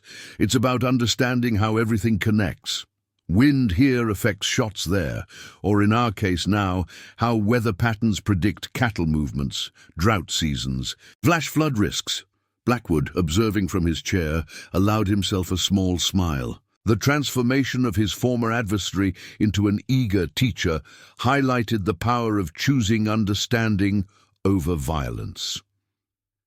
As evening approached, Martinez organized the first of what would become a regular event, practical demonstrations. Of observation and deduction, townspeople gathered to watch as students, both young and old, demonstrated their growing skills in reading situations and solving problems without resorting to force. "Tell me what you see," Blackwood challenged his assembled students, indicating a fresh set of tracks near the livery stable. Michael, continuing to show remarkable aptitude, spoke first. "Rider came in fast, but left slow. Horse was favoring. Its right foreleg, but the tracks show no injury. Means the rider was injured," Pete completed, nodding appreciatively, trying to appear strong while nursing a wound, probably hoping to avoid attention. "And how should we respond?" Blackwood prompted. "With understanding," Martinez answered, firmly. "Offer help without threatening pride. Show strength through compassion rather than confrontation." The territorial officials departed as sunset painted the western sky, carrying with them detailed notes and a new perspective on maintaining peace in the frontier. Their report would eventually lead to the establishment of similar teaching centers across the territory, though none would quite match the unique atmosphere of Silver Sage Valley. That evening, Elena hosted a community dinner in her cafe. The Tables were filled with an unprecedented gathering. Lawmen and reformed outlaws, ranchers and townspeople, all sharing food and conversation. The barriers that typically divided frontier society had begun to dissolve under Blackwood's influence. "You've started something remarkable here," Richardson had told Blackwood before departing. "The territory needs more than just law enforcement. It needs understanding." As night settled over the valley, Blackwood sat in his customary chair, watching. The stars emerge. Martinez joined him, bringing coffee and questions. "Those men you turned away yesterday," the young man began. "The ones looking to challenge the legend. You knew they were coming before anyone spotted them?" "Mirror on the south window," Blackwood explained, "caught their reflection while they were still considering their approach. Their hesitation told me they weren't fully committed to violence. And that's why you sent Michael with the message about Ghost Eye teaching peace instead of pursuing vengeance. Understanding prevents more violence than any gun ever could." Blackwood's hands exhibited their familial tremor as he lifted his coffee cup. "Those men came seeking a story about a legendary gunman. They left with a different tale entirely. Night deepened, and Silver Sage Valley settled into its new rhythm. From his porch, Blackwood could hear the mixture of voices from Elena's cafe, Pete explaining chess strategy to Reeves, Michael enthusiastically sharing his latest observations. With other children, Hayes and his deputies discussing new approaches to peacekeeping. "Ghost Eye sees more than targets," the saying began to spread through the territories. "He sees the path to a better way." In his quiet moments, Blackwood reflected on the journey that had brought him here. The years of enforcing law through superior marksmanship had taught him accuracy, but it was the decade of self-imposed exile that had taught him wisdom. Now, in an unexpected twist of fate, his legend had grown not through additional feats of gunplay, but through teaching others to avoid such confrontations entirely. The tremor in his hands remained, a reminder of every life his accuracy had impacted, but now it served a different purpose. It showed his students that true strength wasn't in unwavering aim, but in the wisdom to know when not to shoot at all. Silver Sage Valley had become more than just another frontier town. It had transformed into a beacon of hope, a place where old enemies could become new allies, where violence gave way to understanding, and where legends were measured not in notches on a gun, but in lives transformed. As Blackwood prepared to retire for the night, a final student approached his porch, one of the territorial officials who had lingered behind. "Mr. Blackwood," the man began hesitantly, "they say you can read a man's story in how he carries himself. What does my stance tell you?" The old lawman studied him briefly. "It tells me you're carrying a burden heavier than any gun, a decision about how to use power. You're wondering if what you've seen here could work elsewhere." The official nodded, surprised. "The territory's changing. The old ways of maintaining order." "The old ways teach men to fear," Blackwood interrupted gently. "What we're doing here teaches them to understand. Fear fades, understanding grows. The choice is yours as to which seed you'll plant." As summer faded into autumn, Silver Sage Valley flourished in unexpected ways. The town that had once braced for a deadly confrontation had evolved into something unprecedented in the Western Territories. A place where wisdom proved mightier than weapons. Thomas Blackwood's porch had become an informal classroom where each dawn brought new seekers of knowledge. Former gunmen arrived not to challenge the legend of Ghost Eye, but to learn the art of prevention over confrontation. The tremor in his hands remained, but now served as a teaching tool, a reminder that strength lay in control rather than power. "Watch the hawk," Blackwood instructed his morning gathering, pointing to a distant raptor circling above the valley. "Notice how it reads the wind, anticipates its prey's movement. Nature's first marksman never fires a shot until understanding is complete." Billy Martinez, now a full-fledged instructor himself, added his own observations. "Like you taught us, The best solution to conflict is preventing it before it begins. Winchester Pete, who had postponed his departure indefinitely, nodded in agreement. His fearsome reputation as a long-range assassin had transformed into something entirely different. Ranchers now sought his expertise in spotting lost cattle from distant ridges, using his precise eye for more constructive purposes. "Spent years perfecting my aim," Pete reflected, adjusting a spyglass for Michael Torres's use. "Never realized the same skills could save lives instead of taking them." Elena's cafe had evolved beyond a simple eatery. Tables now bore maps and diagrams alongside coffee cups as students of Blackwood's philosophy gathered to discuss techniques of observation and prevention. The establishment hummed with the energy of minds engaged in learning rather than the tension of impending violence. 4 new arrivals at the North Trail, Michael announced, employing the observation network he'd refined over recent months. His system of young watchers had become so effective that neighboring towns had begun implementing similar arrangements.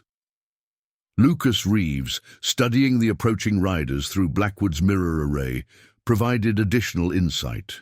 2 carrying official papers, territorial marshals. 1 looks wounded, supported by his companion. The 4th... He paused, analyzing subtle details. "The 4th rides like someone carrying heavy news." Blackwood nodded approvingly. His students had learned to read situations with remarkable precision.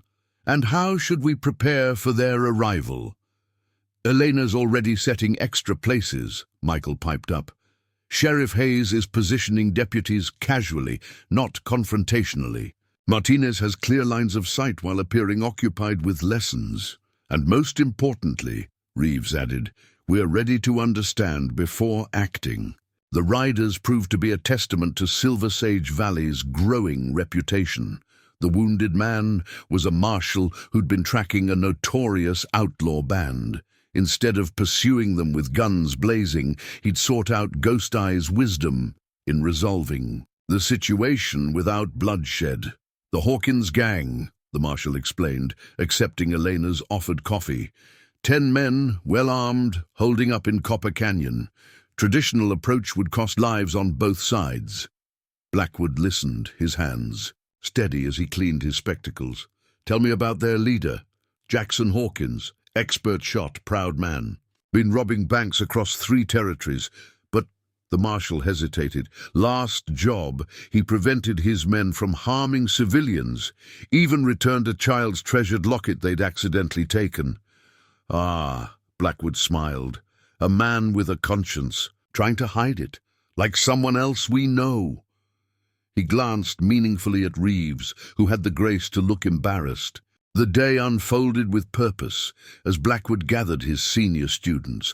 Martinez, Pete, and Reeves joined him in analyzing maps of Copper Canyon, while Michael's network of observers tracked movement patterns in the surrounding areas. "Teaching moment," Blackwood announced to the gathered group. "How do you approach a man who's fighting his own better nature?"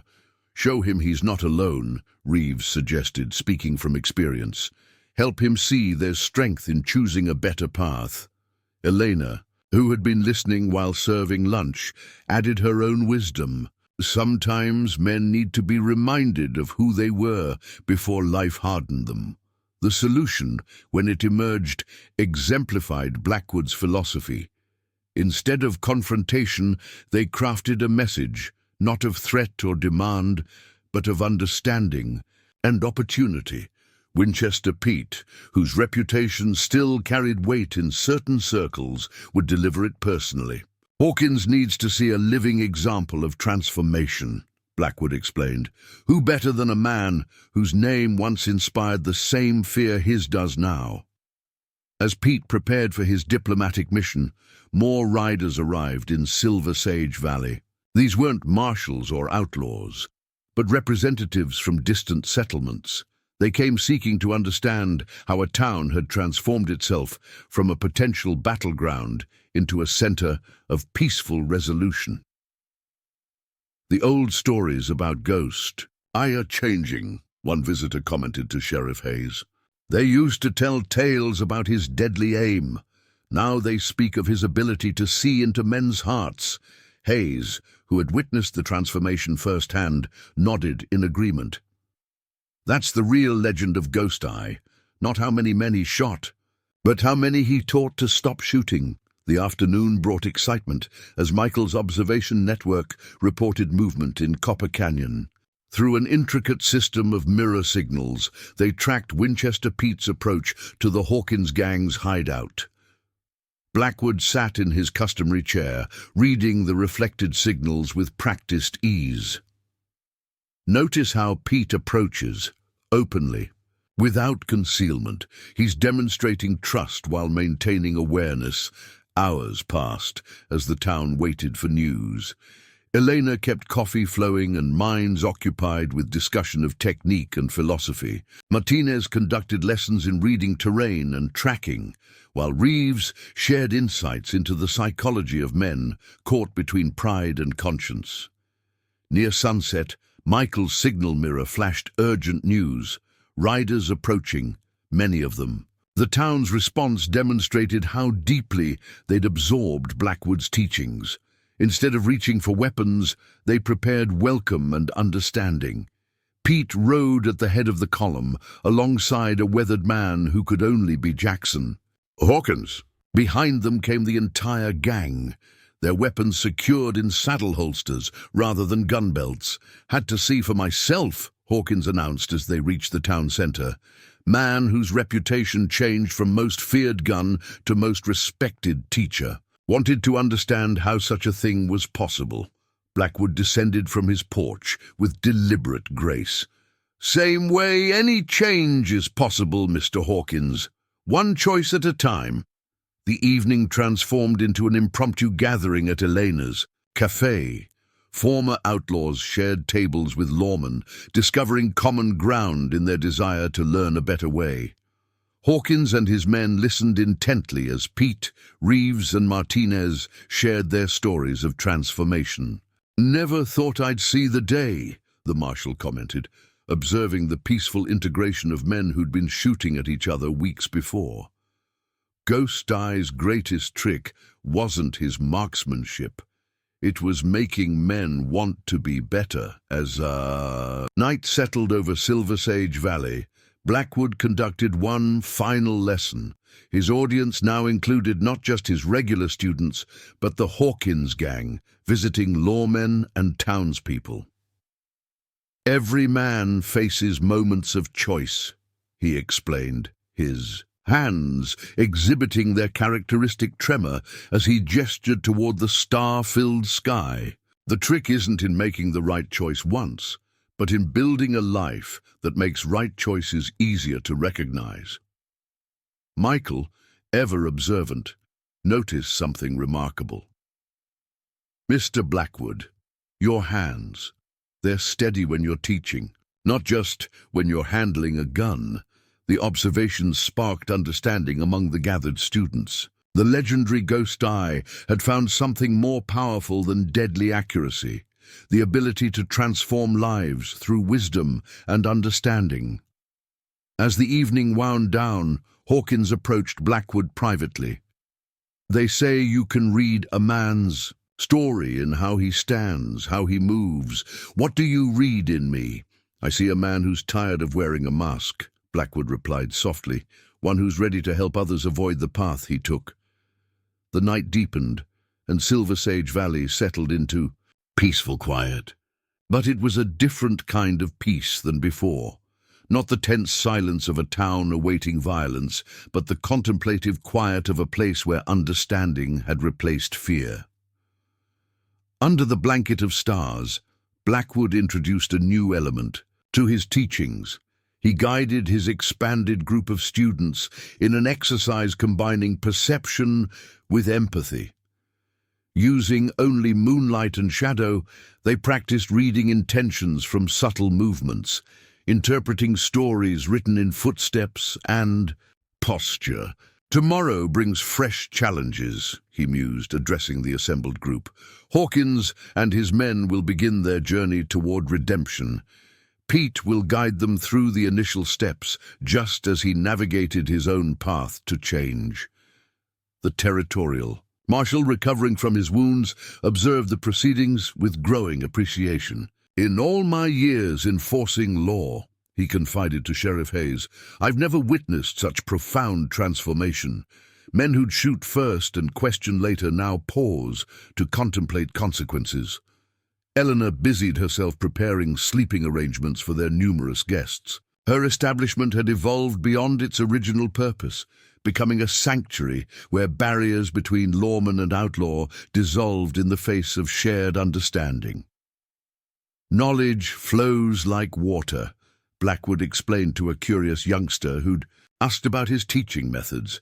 "It finds its own level, seeps into unexpected places, nurtures growth in barren soil." Near midnight, as most retired to their quarters, Martinez discovered Hawkins studying Blackwood's mirror array with intense fascination. The former gang leader traced the intricate patterns of reflection and surveillance that had revolutionized frontier security. "Remarkable system," Hawkins acknowledged. "Combines mathematics, natural law, and human psychology. Been thinking about adapting similar principles for protecting honest stagecoach runs." Michael, permitted to stay awake for this historic gathering, documented everything in his journal. His youthful perspectives captured nuances adults sometimes missed, the way former enemies now shared tobacco pouches, how conversations flowed, naturally between men who weeks ago would have drawn iron at first sight. A shooting star streaked across the heavens, prompting Blackwood to share another lesson. "Nature provides perfect metaphors," he observed. "That brief flash of light, spectacular but momentary. True illumination comes from steady sources, like teaching and understanding." The discussion turned toward practical matters. Hawkins' men possess skills that, properly redirected, could benefit honest enterprises. Their expertise in reading, terrain, planning routes, and coordinating group movements could serve legitimate purposes. "Every talent has constructive applications," Blackwood emphasized. "The same eye that spots an ambush position can identify safe trails for travelers. Hands skilled with weapons can master tools of peace." As the gathering dispersed, Elena noticed how naturally the various groups had integrated. Former adversaries now discussed shared goals, while children darted between adults, absorbing wisdom from multiple perspectives. The Marshal's initial skepticism had completely evaporated. "We've been fighting symptoms," he realized aloud. "Ghost Eye's way addresses the root causes, prevention through understanding rather than deterrence through fear." Blackwood's influence had sparked an evolution in frontier justice. His methods demonstrated how wisdom could prevent conflicts that guns could only resolve through bloodshed. The tremor in his hands served as a constant reminder that true strength lay not in unwavering aim, but in the courage to choose a different path. Dawn approached as the last conversations wound down. The valley seemed to exhale softly, embracing its role as a crucible of transformation. Tomorrow would bring new challenges, fresh opportunities for applying these revolutionary principles. Young Michael, fighting sleep, made one final observation. In his journal, Ghost Eye sees with more than eyes. He sees with his heart, his mind, his soul, and he teaches others to see the same way. The future of Silver Sage Valley stretched out before them, rich with possibility. Each sunrise would bring new seekers of knowledge, fresh opportunities for turning potential violence into understanding. The legend of Ghost Eye had evolved into something far more powerful than tales of marksmanship. It had become a beacon of hope for a different kind of frontier justice. Autumn painted Silver Sage Valley in shades of gold and crimson as word of Ghost Eye's transformation spread across the territories. The legend had evolved, drawing not just those seeking to test their aim, but souls searching for redemption. Each dawn brought new faces to Blackwood's porch, where wisdom flowed as freely as Elena's coffee. A crisp morning breeze carried the sound of approaching hoofbeats. Michael Torres, perched at his observation post, studied the newcomers through his spyglass. "Two riders from the east," he reported, "moving slow, deliberate. One's carrying something bulky, looks like a surveyor's equipment." Martinez, who'd developed an almost uncanny ability to read intentions from riding styles, added his assessment. "Government men, probably, too precise in their movements for wanderers." Blackwood nodded approvingly at their observations. Through his mirror array, he'd already identified the visitors, representatives from the territorial capital carrying proposals that would test his philosophy in unprecedented ways. The riders proved to be Augustus Wheeler, chief architect of the territory's expansion plans, and his assistant. They dismounted before Elena's cafe, where Winchester Pete and Lucas Reeves were conducting their morning lesson in strategic thinking over a chessboard. "Mr. Blackwood," Wheeler called out, approaching the porch with measured steps. "Your reputation for transforming conflict into cooperation has reached Santa Fe. We've come with a proposition that could change the entire territory." Elena emerged from her cafe, coffee pot in hand, as others gathered to hear the official's words. The morning sun caught the brass buttons of Wheeler's coat as he unrolled a large map across a nearby table. "The territory's expanding," he explained, gesturing to marked routes and proposed settlements. "Railroads coming, bringing progress, but also potential conflict. Traditional peacekeeping methods won't suffice when thousands of new settlers meet established ranchers and native tribes." Blackwood studied the map, his hands steady as he traced proposed rail lines. "You're anticipating trouble." "We're hoping to prevent it," Wheeler corrected. "Your methods here, teaching understanding over confrontation, prevention over reaction, they've proven more effective than anyone expected. The governor proposes establishing similar centers of learning across the territory." The implications of this proposal rippled through the gathered crowd. Sheriff Hayes stepped forward, his expression thoughtful. "You're talking about changing how the entire territory handles conflict." "Precisely," Wheeler confirmed. "Instead of simply enforcing law through force, we'd create a network of places where Ghost Eye's philosophy could take root. But we need your guidance to begin." Blackwood rose from his chair, studying the faces around him. Each represented a different aspect of his teachings. Martinez with his transformed understanding of strength, Pete applying his precise eye to constructive purposes, Reeves demonstrating how vengeance could become wisdom. "Show them," he instructed his students. "Show them how it works in practice." What followed was an impromptu demonstration of Silver Sage Valley's unique approach to peacekeeping. Michael's youth network demonstrated their observation techniques, while Martinez explained how understanding terrain and movement prevented conflict before it began. Winchester Pete, once feared for his deadly accuracy, now showcased how long-range observation skills could protect communities and prevent tragedy. "Same eye that once aimed for hearts now watches for prairie fires and approaching storms," he explained. "Same precision, different purpose." Reeves contributed insights into the psychology of conflict, drawing from his personal journey from vengeance to understanding. "Men choose violence when they can't see other options," he observed. "Ghost Eye's way is about illuminating different paths." Elena shared how her cafe had evolved beyond mere sustenance into a center of communication and cooperation. Even the children, led by Michael, demonstrated their role in maintaining peace through observation and understanding. Wheeler absorbed everything, his assistant taking detailed notes. "Remarkable," he murmured. "But can it work on a larger scale?" "It already is," Blackwood responded, gesturing toward recent arrivals.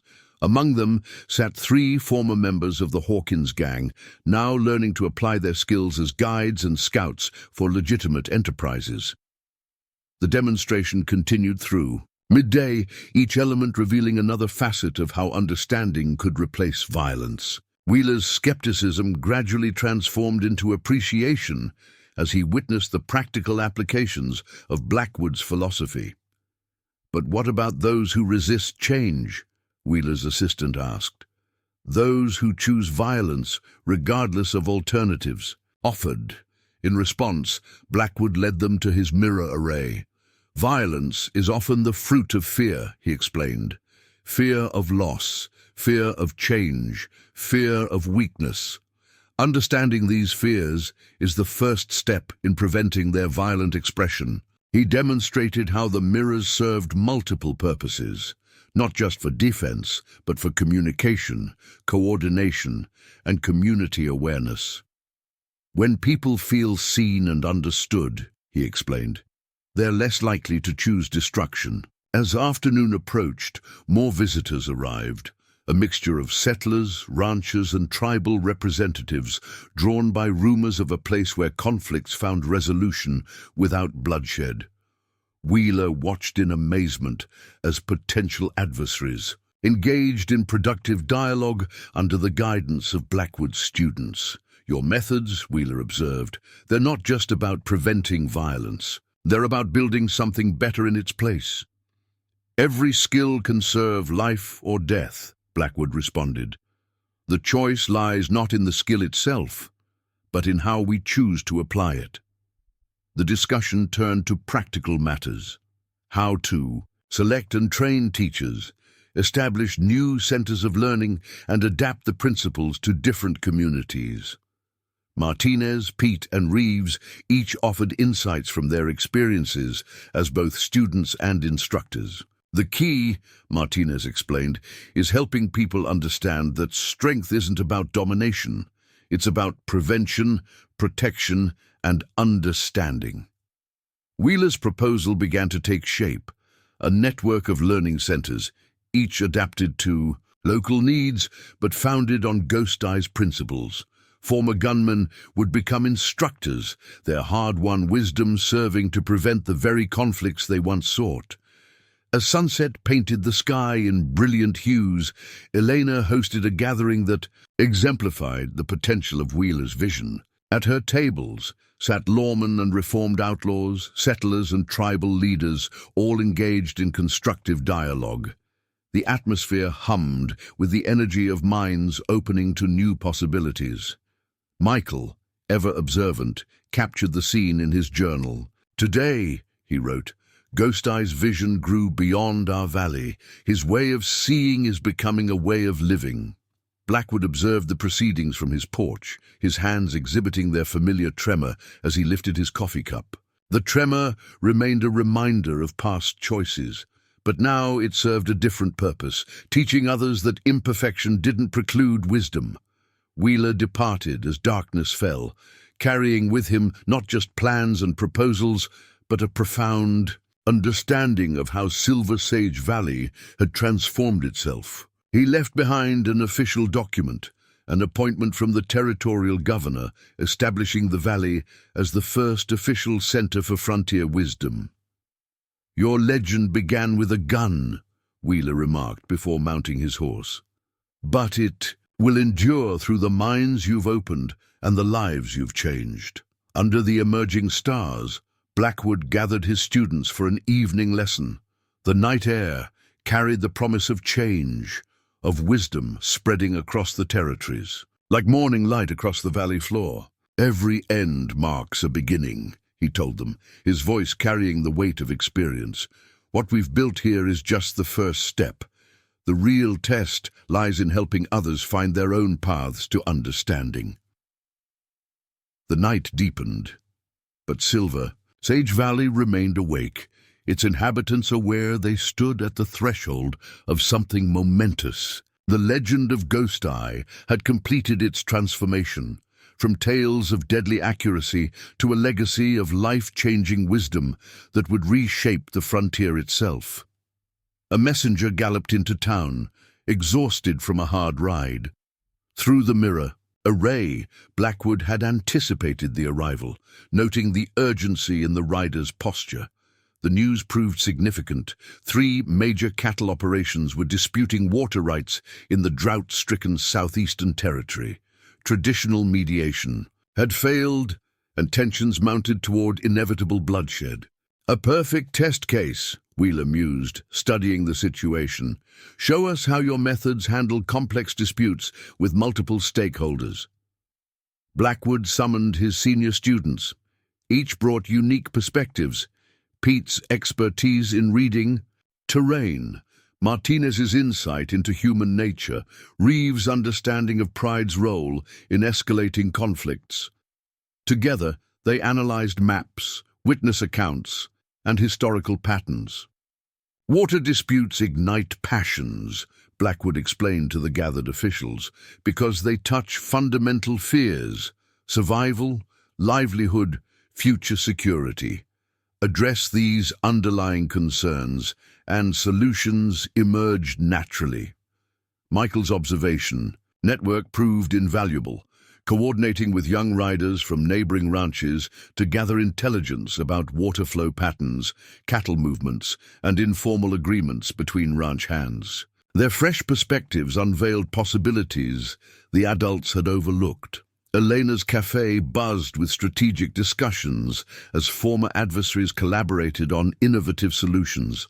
A tribal elder, visiting to witness Ghost Eye's methods, contributed generations of knowledge about seasonal water patterns and sustainable sharing practices. Conflict, the elder noted, often springs from forgetting our interconnectedness. Your mirror system reflects this truth, showing how actions in one place ripple throughout the community. Wheeler's assistant, initially skeptical, watched in amazement as Blackwood's students demonstrated practical applications of their training. They identified natural water collection points, mapped alternative grazing routes, and proposed shared maintenance responsibilities that would benefit all parties. The brilliance lies in its simplicity, Martinez explained. Instead of imposing solutions, we help people discover them within existing patterns. As dusk approached, 4 ranch foremen arrived, their expressions mixing hostility with curiosity. Blackwood's reputation had intrigued them enough to accept his invitation for dialogue. They found themselves welcomed not with demands or judgments, but with understanding and practical insights. Pete led them on a detailed analysis of the disputed territory, using his marksman's eye to identify opportunities for cooperation rather than competition. Same skills that once measured killing distance now gauge sharing potential, he remarked. Ironic how purpose transforms perspective. Reeves shared his experience with transforming competitive instincts into collaborative strengths. Pride can build or destroy, he advised. The choice lies in how we measure success. Through the evening, solutions emerged organically as participants discovered mutual interests beneath surface conflicts. Wheeler observed how Blackwood's methods created an environment where cooperation became more attractive than confrontation. Your approach, Wheeler realized, doesn't just resolve disputes, it prevents their recurrence by changing how people perceive their relationships to each other and the land. A spontaneous demonstration unfolded as Michael's young observers showed how their signal network could coordinate cattle movements, preventing overgrazing while ensuring fair access to water sources. Their enthusiasm proved contagious, inspiring the ranchers to consider new possibilities. The tribal elder contributed a crucial perspective. Water flows like wisdom. It nourishes all it touches, asks nothing in return, and finds its own path. When artificial barriers fall, as midnight approached, the ranch foreman departed with fresh perspectives and practical plans. Their transformation from potential combatants to collaborative problem solvers exemplified the power of Blackwood's philosophy in action. Wheeler's vision expanded beyond his original proposal. This isn't just about preventing violence, he declared. It's about fostering a completely new approach to building community in the territories. Blackwood's students had demonstrated how specialized skills could serve multiple purposes, Pete's distance calculations now aided in planning efficient resource distribution. Martinez's tactical awareness helped identify opportunities for mutual benefit. Reeves's strategic thinking contributed to long-term sustainability planning. Every skill contains seeds of both conflict and cooperation, Blackwood observed. Our task is nurturing the growth we wish to see. Elena, whose cafe had witnessed countless transformations, noted how naturally former opponents now collaborated on solutions. Your methods, she told Blackwood, don't just change how people act, they transform how they see themselves and each other. The night air carried hints of approaching autumn as Wheeler finalized his reports. The territorial governor would receive not just proposals, but living proof that understanding could replace violence as the foundation of frontier justice. Michael, still documenting everything, captured a profound truth in his journal. Ghost. His real power isn't in his aim. It's in helping others aim higher in their dealings with each other. The stars wheeled overhead as Silver Sage Valley embraced its expanding role in shaping territorial development. Wheeler's vision of a network of wisdom centers seemed not just possible, but inevitable, growing naturally from the seeds planted in this humble valley. Dawn approached, bringing with it the promise of new challenges and opportunities. The legend of Ghost Eye continued its evolution, touching lives far beyond the reach of any bullet, transforming the very nature of how justice and peace might be achieved in the expanding frontier. Winter descended upon Silver Sage Valley, blanketing the landscape in pristine white. The season brought not just snow, but reflection on the extraordinary transformation that had reshaped this corner of the frontier. Thomas Blackwood sat in his customary chair, wrapped in a warm blanket, watching as his legacy unfolded before him. The territorial governor's vision had materialized swiftly. 3 new centers for frontier wisdom had opened across the territory, each guided by graduates of Blackwood's teachings. Martinez supervised the Southern Center, while Winchester Pete established another near the Colorado border. Lucas Reeves, completing his own journey from vengeance to enlightenment, guided the Eastern facility. Remarkable morning, Elena commented, bringing Blackwood his coffee. Steam rose from the cup, mingling with his breath in the crisp air. 6 months ago, who could have imagined this? Through his mirror array, adjusted now for winter conditions, Blackwood observed multiple activities across the valley. Michael Torres led a group of young observers in tracking exercises, teaching them to read stories written in fresh snow. Their network had expanded, linking communities across the territory through a sophisticated system of communication and early warning. A contingent of tribal youth had integrated seamlessly into the training program, contributing generations of wisdom about reading nature's signs and understanding the delicate balance of frontier life. Their presence enriched the curriculum, bridging cultural gaps that had often led to conflict. Movement at the North Pass, Michael announced, interpreting signals from his observers. Large group approaching. Looks like the delegation from Montana Territory. Word of Silver Sage Valley's success had spread far beyond New Mexico's borders. Representatives from other territories arrived regularly, seeking to understand and replicate the phenomenon that had transformed frontier justice. Sheriff Hayes, whose role had evolved far beyond traditional peacekeeping, approached Blackwood's porch. Just received confirmation. Violent incidents across the territory have decreased by 2/3 since implementing your methods.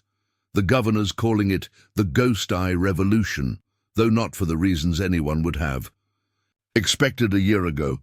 Blackwood's hands exhibited their characteristic tremor as he lifted his coffee cup, but now everyone understood its significance. The tremor represented not weakness, but a constant reminder of the weight of choice. Each shake a memory of decisions made, lives impacted, and wisdom earned. The Montana delegation arrived as morning peaked, led by their territorial marshal. they found not the gunslinger of legend, but a teacher surrounded by students of all ages, backgrounds, and former allegiances. The scene in Silver Sage Valley defied frontier stereotypes. Former outlaws instructing lawmen in observation techniques, tribal elders sharing wisdom with settlers, children maintaining a sophisticated surveillance network that prevented conflict through understanding. "Welcome to our valley," Blackwood greeted them. "Though I suspect you're seeking more than just Ghost Eye's story," the marshal nodded. "We've heard tales, almost too incredible to believe. They say you found a way to prevent violence before it begins, to transform enemies into allies, to build understanding where only suspicion existed." "Not I," Blackwood corrected gently. "We. Every person here contributes to what you see. Observe and understand." The delegation spread through town, witnessing the principles in action. They saw how Elena's cafe functioned as both gathering place and information exchange, where potential conflicts dissolved over shared meals and open dialogue. They watched Michael's young observers coordinate with distant communities, creating a web of awareness that made surprise violence nearly impossible. A telegraph operator burst from his office with urgent news: potential conflict brewing in the northern rangelands. The delegation expected swift deployment of armed peacekeepers. Instead, they witnessed Blackwood's system in action. Michael's network quickly gathered intelligence about the situation. Former gunmen analyzed the human factors, while tribal observers interpreted natural signs that might influence the conflict. Within hours, a complete understanding of the situation emerged, allowing for preventive measures rather than armed response. "Prevention requires deeper insight than reaction," Blackwood explained to the amazed delegates. "Anyone can respond to violence with more violence. The challenge lies in seeing and addressing the roots of conflict before they bear bitter fruit." As winter sun reached its peak, the delegation observed a graduation ceremony of sorts. A group of students, including former outlaws, lawmen, settlers, and tribal youth, demonstrated their mastery of Blackwood's principles. Each had learned to transform their existing skills into tools for understanding and prevention. "Your reputation with a gun was legendary," the Montana marshal remarked to Blackwood, "but this is a different kind of accuracy. Instead of hitting targets, you're reaching hearts." Evening brought a celebration at Elena's cafe. The Montana delegation mingled with valley residents, witnessing how former adversaries had become partners in maintaining peace. Wheeler arrived from the territorial capital, bringing news of further expansion plans. "The governor suggests renaming these institutions," Wheeler announced. "Instead of centers for frontier wisdom, he proposes Ghost Eye Academies, places where people learn to see beyond surface conflicts to deeper truths." Blackwood listened as his students shared their experiences with the delegates. Winchester Pete explained how his marksman's precision now served to protect rather than harm. Martinez demonstrated how understanding human nature prevented more conflicts than any show of force. Reeves shared how vengeance transformed into wisdom brought deeper satisfaction than any revenge. Michael Torres, whose youth observation network had become a model for other communities, stood to address the gathering. His words carried the simple clarity of young wisdom. "Ghost Eye taught us that seeing isn't just about looking. It's about understanding what you see and choosing what to do with that understanding." As night fell, bringing with it a fresh dusting of snow, Blackwood gathered everyone for a final lesson. The Montana delegation, the territorial officials, his students, and the townspeople all listened intently.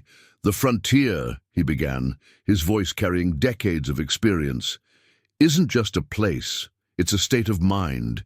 Each person stands at their own frontier between reaction and understanding, between force and wisdom. The choice of which path to take shapes not just one life, but countless others." His hands trembled slightly as he gestured toward the star-filled sky. Like those stars, we're all connected. Every action ripples outward, touching lives we may never see. The true measure of strength lies not in how many we can dominate, but in how many we can help find their way. The delegation departed the next morning, carrying with them not just plans and proposals, but a profound understanding of how justice could be maintained through wisdom rather than force. As they rode north, fresh snow began falling, covering their tracks. Natural renewal, Blackwood observed to his remaining students. Like the snow covering old tracks, understanding can create clean slates, fresh beginnings. Silver Sage Valley had evolved far beyond its origins as a potential battleground. It had become a beacon of hope, a living demonstration that even the most entrenched patterns of frontier violence could be transformed through wisdom and understanding. The legend of Ghost Eye would indeed live on, but not in tales of gunfights and deadly accuracy. Instead, it would endure in the countless lives touched by his teachings, in communities transformed by understanding, in conflicts prevented through wisdom rather than force. As winter deepened, Blackwood continued his daily routine, teaching, observing, guiding others toward understanding. His hands still trembled, but now each tremor served as a reminder not of lives taken, but of lives transformed. The true power of Ghost Eye's legacy lay not in his ability to end conflicts through force, but in teaching others to prevent them through wisdom. The frontier itself was changing, shaped by this new approach to justice and peace. As Silver Sage Valley settled into its role as the birthplace of a revolution in frontier wisdom, its inhabitants understood they were part of something far greater than themselves, a transformation that would echo through generations to come. Near midnight, a solitary rider approached the valley. Through his mirrors, Blackwood recognized the silhouette: Isaiah Cooper, the most notorious manhunter in 3 territories. Known for bringing in outlaws dead rather than risk live capture, Cooper's presence suggested an unexpected test of Silver Sage Valley's transformative power. "He's tracking someone," Martinez observed, having learned to read such subtleties. "Question is, who is interested in a man like Cooper enough to bring him here?" The answer emerged as Cooper dismounted before Elena's cafe. His quarry was none other than Samuel Drake, a former associate of the Hawkins gang, who'd sought refuge in one of the new Ghost Eye academies. Instead of attempting rehabilitation, Drake had absconded with valuables from several students. Interesting dilemma, Blackwood mused to his gathered students. How do we maintain our principles while addressing genuine threats to our community? The solution emerged through collaboration. Michael's observation network tracked Drake's movements through their extended web of contacts. Winchester Pete's students applied their long-range observation skills to monitor potential escape routes. Meanwhile, Martinez and Reeves engaged, Cooper in dialogue, helping him understand alternatives to his usual lethal methods. "Your reputation for efficiency is well earned," Blackwood acknowledged to Cooper. "But efficiency isn't always effective. Sometimes the longer path yields better results." Cooper, initially skeptical, found himself drawn into Silver Sage Valley's methodical approach. The manhunter watched as multiple elements coordinated without violence, tribal scouts reading signs he'd overlooked, young observers maintaining seamless communication, reformed outlaws understanding their quarry's likely choices. Within 2 days, they located Drake. Instead of a deadly confrontation, he found himself surrounded by a web of understanding. Former comrades who'd found better paths, lawmen who offered rehabilitation over retribution, and a community that valued transformation over punishment. "I've spent 20 years hunting men," Cooper remarked, watching Drake surrender peacefully. "Never considered there might be a way to make the hunting unnecessary. The incident attracted attention from other legendary frontiersmen. Among them was Benjamin "Hawk-Eye" Mitchell, whose tracking skills rivaled Cooper's lethal efficiency. He arrived seeking to understand how Silver Sage Valley had accomplished what armies of lawmen couldn't: genuine, lasting peace on the frontier. Elena's Cafe hosted an unprecedented gathering. Cooper, Mitchell, and other renowned peacekeepers sat alongside reformed outlaws and tribal leaders, all studying Blackwood's methods. The discussion centered not on techniques of violence, but on ways to prevent its necessity. "Consider the cost," Blackwood suggested. "Not just in lives lost, but in potential wasted. Every man hunted down is one who might have contributed something valuable to our communities." The gathering extended through several days, each session revealing new applications of Ghost Eye's principles. Mitchell, particularly, grasped the deeper implications. "We've been treating symptoms," he realized. "Your methods address the disease itself, the underlying causes of frontier violence." As winter's grip deepened, Silver Sage Valley received word that territorial governors across the West had begun implementing variations of Blackwood's approach. The Ghost Eye academies were proving more effective than traditional law enforcement in maintaining order and promoting development. The tremor in Blackwood's hands remained, but its meaning had evolved yet again. Where once it represented the weight of lives taken, it now symbolized the ripple effect of wisdom shared, each tremor a reminder of lives touched and transformed. Michael Torres, whose youth network had expanded beyond anyone's expectations, documented a profound observation. Ghost Eye's method works because it turns everyone into guardians of peace. When an entire community learns to see and understand, no shadow remains dark enough to hide violence. The winter stars wheeled overhead as Blackwood conducted his final lesson of the season. Cooper, Mitchell, and other legendary figures sat alongside students young and old, all equal in their pursuit of understanding. The frontier, Blackwood concluded, isn't closing, it's transforming. Each of us carries a frontier within, a choice between force and wisdom. Our task is not just to make that choice ourselves, but to illuminate the path for others. Dawn painted the snow-covered valley in hues of rose and gold. Silver Sage Valley had become more than a place. It was now a symbol of hope, a living demonstration that even the wildest frontiers could be tamed not through force of arms, but through strength of understanding. The legacy of Ghost Eye would endure not in notches on a gun, but in lives transformed, communities healed, and wisdom passed down through generations. The trembling hands that had once earned fame for their deadly accuracy now served a greater purpose, guiding others toward a future where understanding replaced violence as the foundation of frontier justice. Spring blossoms painted Silver Sage Valley in vibrant colors as Thomas Blackwood celebrated his 70th year.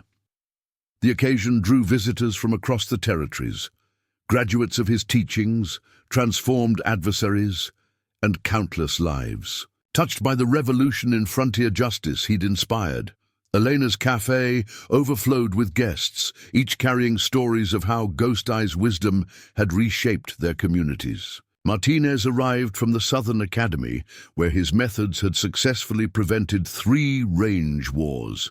Winchester Pete journeyed from the Colorado border, bringing news of peaceful resolutions between mining companies and settlers. "Strange to think," Pete mused, sharing breakfast with his former target. "How many lives weren't lost because you taught us to see differently?" Michael Torres, now a young man and head of an extensive observation network spanning 3 territories, presented Blackwood with a leather-bound journal.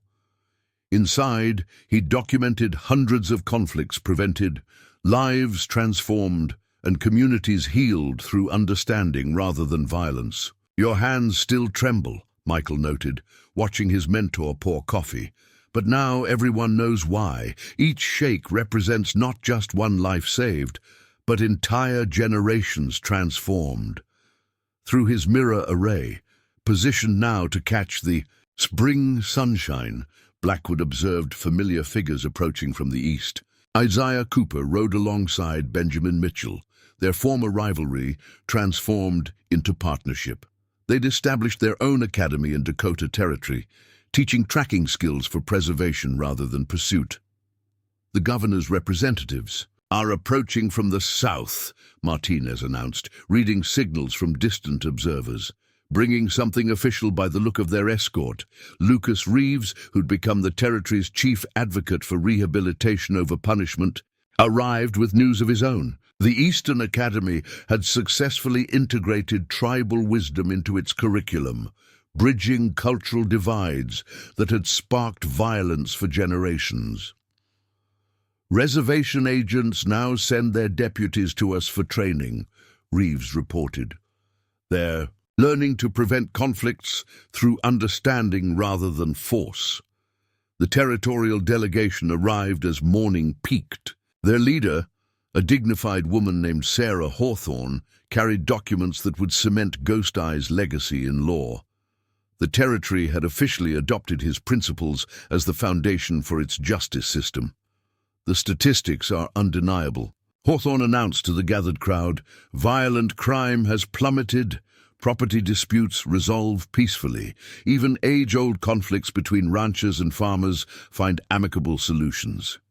Elena, whose cafe had witnessed the birth of this transformation, served a feast that united former enemies in celebration. At one table sat reformed outlaws, discussing philosophy with judges. At another, tribal elders shared ancient wisdom with young settlers. "Your methods have spread beyond justice," Hawthorne continued. "Schools across the territory now teach observation and understanding alongside traditional subjects. Children learn to prevent conflict before it begins." The most remarkable arrival came near sunset.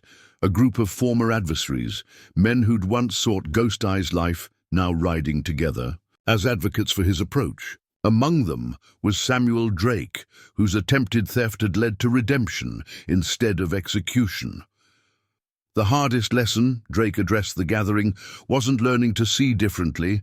It was accepting that we could be seen differently, not just as what we were, but as what we could become. As twilight approached, Blackwood gathered everyone for what they thought would be another lesson. Instead, he made an announcement that rippled through the crowd like wind through prairie grass. "The time has come," he began, his hands steady on his chair's armrests, "to share something I've carried alone." The tremor in these hands, it was never about age or nerves. It began the day I chose to stop measuring success by accuracy with a gun. He reached beneath his chair and withdrew a wooden box weathered by decades. Inside lay his legendary revolvers, maintained perfectly but unfired for years. Beside them sat the tin star he'd set aside so long ago. These represented power through precision, he explained. But true precision isn't about hitting targets. It's about understanding which targets matter.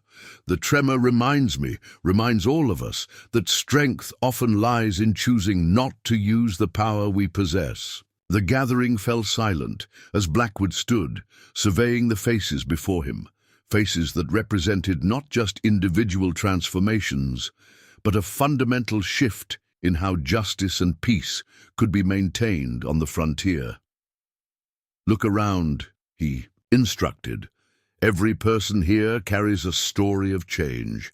Each of you has learned to see beyond surface conflicts to deeper truths. That vision, that understanding, is the real legacy of Ghost Eye." Michael stepped forward, realization dawning in his expression.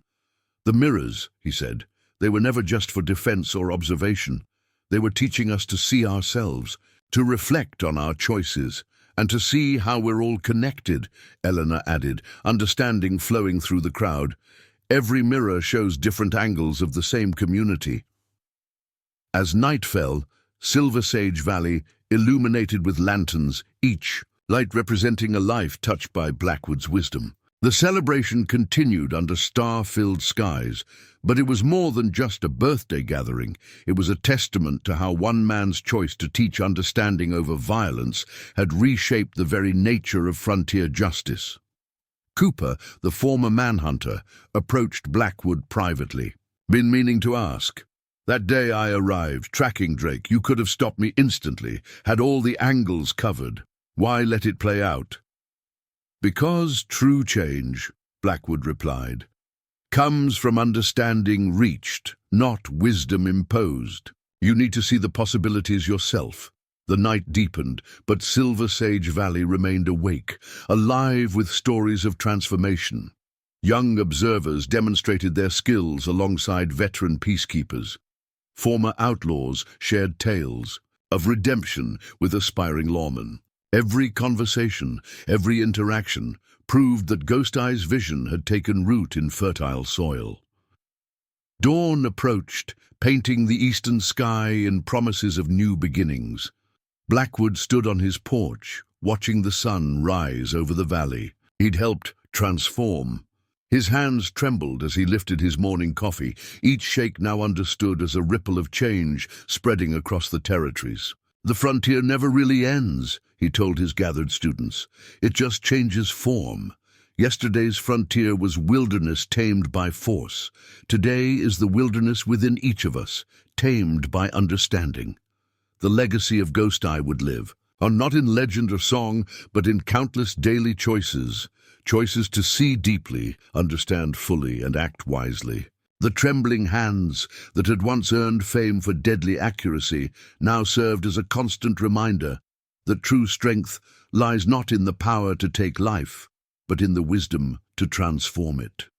Silver Sage Valley had become more than a place. It was a beacon of hope, a living demonstration that even the wildest frontiers could be tamed through understanding rather than force. The revolution Ghost Eye started would continue, carried forward by generations of students who learned to see the world through eyes of wisdom rather than sights of a gun. Up next, you've got two more standout stories right on your screen. If this one hits the mark, you won't want to pass these up. Just click and check them out, and don't forget to subscribe and turn on the notification bell so you don't miss any upload from us.